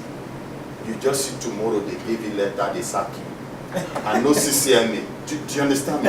So sometimes ethical in other places unethical, but what they're trying to do is unethical. You can't send somebody to go and carry food or go and work. You understand me? So I think the issue of ethical and unethical, even on this, since we've been studying it, it's a bit of, I don't know, it's a bit of, I think this is all it stems from the leadership, I tell you. Top management leadership, I think. They can get in you a culture of being ethical or unethical. Most of the times it's those people sitting at the top. Again, I believe They influence a lot. besides the leadership, it's also on the person. Like we spoke Yeah, about though. this to say your upbringing also. Okay. What's Ah, ethical those. to you might be unethical to me. What's Yeah. ethical to me might be Yeah, ethical. because So, yes. there's such a thin line between ethics and unethics, Like talk about bribes, like those things. to me it's not unethical. To you might be unethical. It's just a bribe. Yeah. Some. Some bribery came in form of as an appreciation. Yeah. Not bribing, there's bribery. But the form it comes from is like appreciating you. Just like you have been invited, come and dine. Just a cold drink. It's the country that someone take out the way to set a bribe. And I'm not so Just a cold drink. Yeah. very expensive one, but it's just a country. Imagine. Yeah. It depends who the leadership of the day is. I mean, the olden days, slavery was legal, it was very ethical. Yeah. Now it's not. You see, And Amazon was legal and ethical. and ethical. Now, Yeah, To it be- depends on the to- context to now. be- to the host, to the people perpetrating it is ethical to them. But outrightly, deep down in their heart, They know. because of the profit involved, they knew it's unethical to Yeah. do this to someone. Yeah. Yes, it's because of what is in it. But even our generation, we don't want to pay tolls. And it's law. Yeah. It's law. If Not you bad. don't pay, if you don't use the road and you don't pay, But it's been faulted in the sense that there was no proper consultation with this community. Now, what is happening with besides the point. this is e-toll? law. It's No, I don't understand. besides the point. So what is happening to those who are not By paying? the way, if it's If law, you're not it's paying, then Yeah, It's ethical. because I've seen so many people say we don't pay. Many people will No, And they don't even have that, e-tag machines there in the cars, and they are just passing I by. want to back you up on this one. Guys, you can say all you say. Eh? Government does not consult us on much money to do it anyway. But on this one, we're not doing it. But they haven't Yes. consulted the fellows on it. No one, They didn't, no one they was didn't ask you. consulted. They told you from the 1st of April that is 15%. But And it happened. in a real sense, was it supposed to be like that? That's the Well, question. if No, I that's can my put a question. referendum here and say, do you want to pay tax? Not VAT, tax, do you want to pay tax? I can tell you, at least 90% of people will say no. No, of course No, not. no. So there are things that the government will not consult you on. No, but tax is different. If you are now introducing a law, for the fact that you're saying it's law, it doesn't mean that it makes it then correct and ethical for the fact that it's called law. You know, No, it's very interesting, I agree with you. I understand what you mean, but here the basic idea of ethics is follow the correct and legal standard. Yeah. Your practice must be open, honest, transparent, and legal. Yes. But If you if don't that pay- practice of coming to the legal part of it and it was not ethical on its own, But let's agree. Let's agree. You earn 50,000 rands. I earn 20,000 rands. We consume the same services. You pay more. I pay less. okay. We consume the same services. So why is that fair? That's exactly what happens in a tax. Some people don't pay tax and they consume free education. You paying here. Yeah. Free medical care. You are paying here, Yeah. and you're still paying for them. How fair is that? but No, that no, is a no, social, no, that's that is a different though. responsibility. It's a But responsibility. how fair is that Extending hands to responsibility? The them. fairness It's is still something. law. No, but the fairness is something else. It's you are obliged. That one you have to. Oh, but guys, But- you told you are obliged. You are You're obliged. obliged, and you are Yeah, using but the You road. have to. Yeah, but then. I don't pay you to You are using yeah, the road. but Okay, that's- You know, the issue of e-toll is one It's side. not. It's not the same as tax It's laws. only in Gauteng, right? You see. And other provinces. They drive this road. Why are they not paying it? You see. We own No. the roads in Gauteng. We are residents. We And use the the tax, we all pay tax. Whether you are Not all working of for us. Those who don't work, okay, those who don't have the means to pay tax don't. There are those who have the means and are earning a lot of money, they still don't pay tax. That is Many. unethical. No, that's why is it's unethical. unethical. That is Yeah. unethical. And I'm saying we are employed by the same company. I earn 5,000 rands, I pay no tax. You earn 50, you pay 41% tax. So how fair is that? Because we are consuming the exact same thing. We have the very same government. In fact, it's worse. I'm consuming. You are paying for me. Yeah. Everything. Yeah, but you're earning him on it. 50. But it's your money. It's your money. You've worked for it. You've worked for It's not it. yours. So how fair is that? 59% is yours. The 41 is not yours. So but when my boss hires me, I don't say, hey Baba, I need you remember 41% goes to that man. Yeah. So increase my salary. My boss is like, hey Baba, I'm paying you 200,000 rands. And your issue, your e-toll, your SARS is your business, not mine. So I'm still expected to pay. And I'm saying that is also not fair, but it is law. So ethics That one is broad, and it's the most difficult thing. Yeah, it is. I'm yet to meet a person who says I'm 100% honest. It's difficult to find. Even in office is the basic thing. We are using office internet to log on to our personal Facebook accounts. Even that is, if you go to that extent, that is also unethical. That's our personal thing. It's not official. Or LinkedIn, or using the Wi-Fi to run our mobile phones, having WhatsApp message. Even if you go to that extent, I take that as benefit. or maybe we will just, or you just take. You make it ethical then. We have all the names for these things. Those small things, sometimes. But at some companies, they just block you. You can't even open Gmail or anything on that. Yeah, there are firewalls put in, and there you can't. So whatever they don't block, then it's a benefit. They block everything. They only leave their own services on their system. Why did they So block if it? it's not So blocked, which means it becomes a benefit. it's a given. So now it's no longer your ethical problem. Now, because they didn't block it, I must consume. There's no ethicalness, like, but they opened it so I can use it. It's just a benefit. This is. Very different. So there is a very thin line. Okay. So I think with this we come to the end of the section 2. I think because the section 1 was pretty long. Tomorrow I think we'll do the section 3, 4 and 5 and the assignment discussion. Because basically what is left is the segmentation, targeting, positioning and the 4 P's. Segmentation, targeting, positioning all goes together. It's like one by one. We'll do it at one go. So how do you segment? What are the different ways by which you can segment? Then targeting, what are the different options that you have for targeting? Then positioning, how do you create that image in the minds of the customer?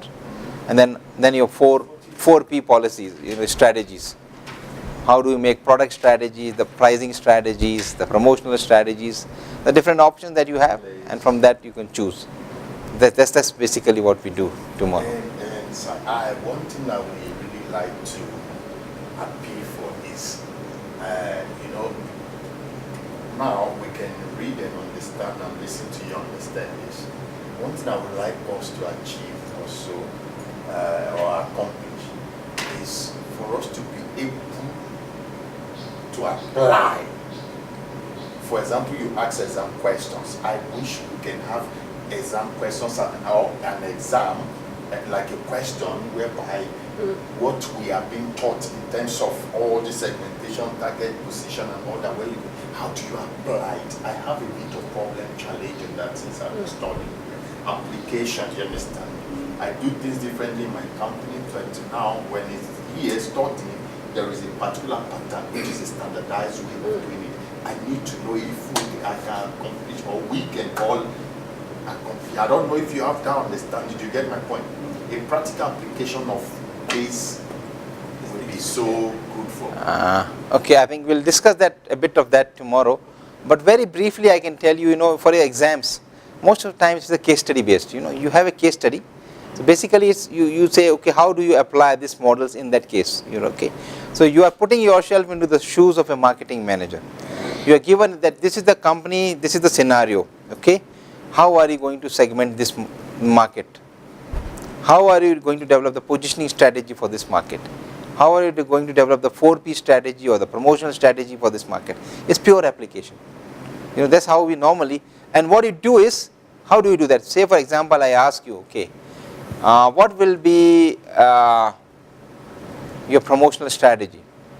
Say it's very easy to say that your promotional strategy will be you have run a TV advert and a social media and this and this.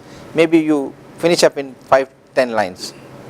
The best way to answer is conceptually you say, okay, the different options that I have is number 1, 2, 3, 4, 5. And then you say out of this 5, I'll use this 2. That makes the examiner understand that you have the conceptual knowledge. Okay. It means your entire theory or the model or the concept should first come in. Even if they ask you for only one promotional strategy, theoretically you need to discuss all the possible options that you have and then discuss that, okay, out of this is the one I'm going to apply in this case. I think that's the normal way to answer. That's the right way. So that the examiner knows that you have the conceptual knowledge. Otherwise, sometimes you can just make up. From that it looks like a more sort of a story sort of a thing, and you say, okay, this is the solution. Marketing is such, you say, okay, what is the promotion? You say, okay, well, I'll do this, I'll do this, I'll do this. No. The examiner wants that to have the conceptual knowledge also. That's how you need to approach. Just a quick one. I'm not sure if I understand you, but you want us to get to a point where we do a practical. A practical Like for example, I think what it application means of is, it you here. see today we chose those two products, the Yes. robot and the smartwatch. Yeah, the smartwatch. I think what Trust wants is, by the time we leave tomorrow, we should have actually used those products and chosen a segment, position it, do it practical. We will do that. Like a case-led, what Yeah. is No, that's what we are doing. Like that's yeah. That's what I wanted you to select your product. Tomorrow, segmentation, so we'll segment the South African market for your product. We'll do the targeting strategy. For that product. Yeah, because we'll discuss the possible options, that these are the 5 options, and then I'll ask you to say that, okay, this is what I am going to choose. So it's very much like a caselet, that for this product, this is what is going to be your strategy. That's how, the approach is exactly the same. So for targeting, promotion, everything, you have to choose a strategy. We'll discuss it conceptually, and then I'll ask you to apply that for the product that you have chosen. And interesting would be to see the difference. Now we do not have many groups, otherwise, when I've chosen that 5 different kinds of products. So because it was like one product is a fast moving consumer good. One is from a consumer durables. There's a smartwatch. There's a services sector. So I've chosen product from different, and the way the strategies are made for different industries is different. So when we discuss, normally the discussion comes out, okay, for this industry, this kind of marketing is suitable. For another industry, another kind of strategies are suitable. So it's very interesting to know that. But because we have a small size, we have got only 2 products which are quite similar in nature. Both robot and both are electronic products and the latest. So, but yes, you'll understand that how do you really make strategies for those. Yeah, we are following that process. Yeah, that was my whole purpose of choosing a product. Yeah, we will do that.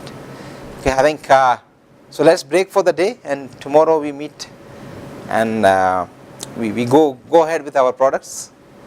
If you've got any questions, you can ask me today or even tomorrow.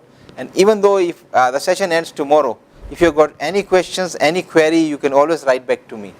It's not a problem. I'm here, so I'm a full-time facilitator here. It's not that I'm part-time, so go away. It's just that I'm here. If I'm not facilitating, I'll answer the same day.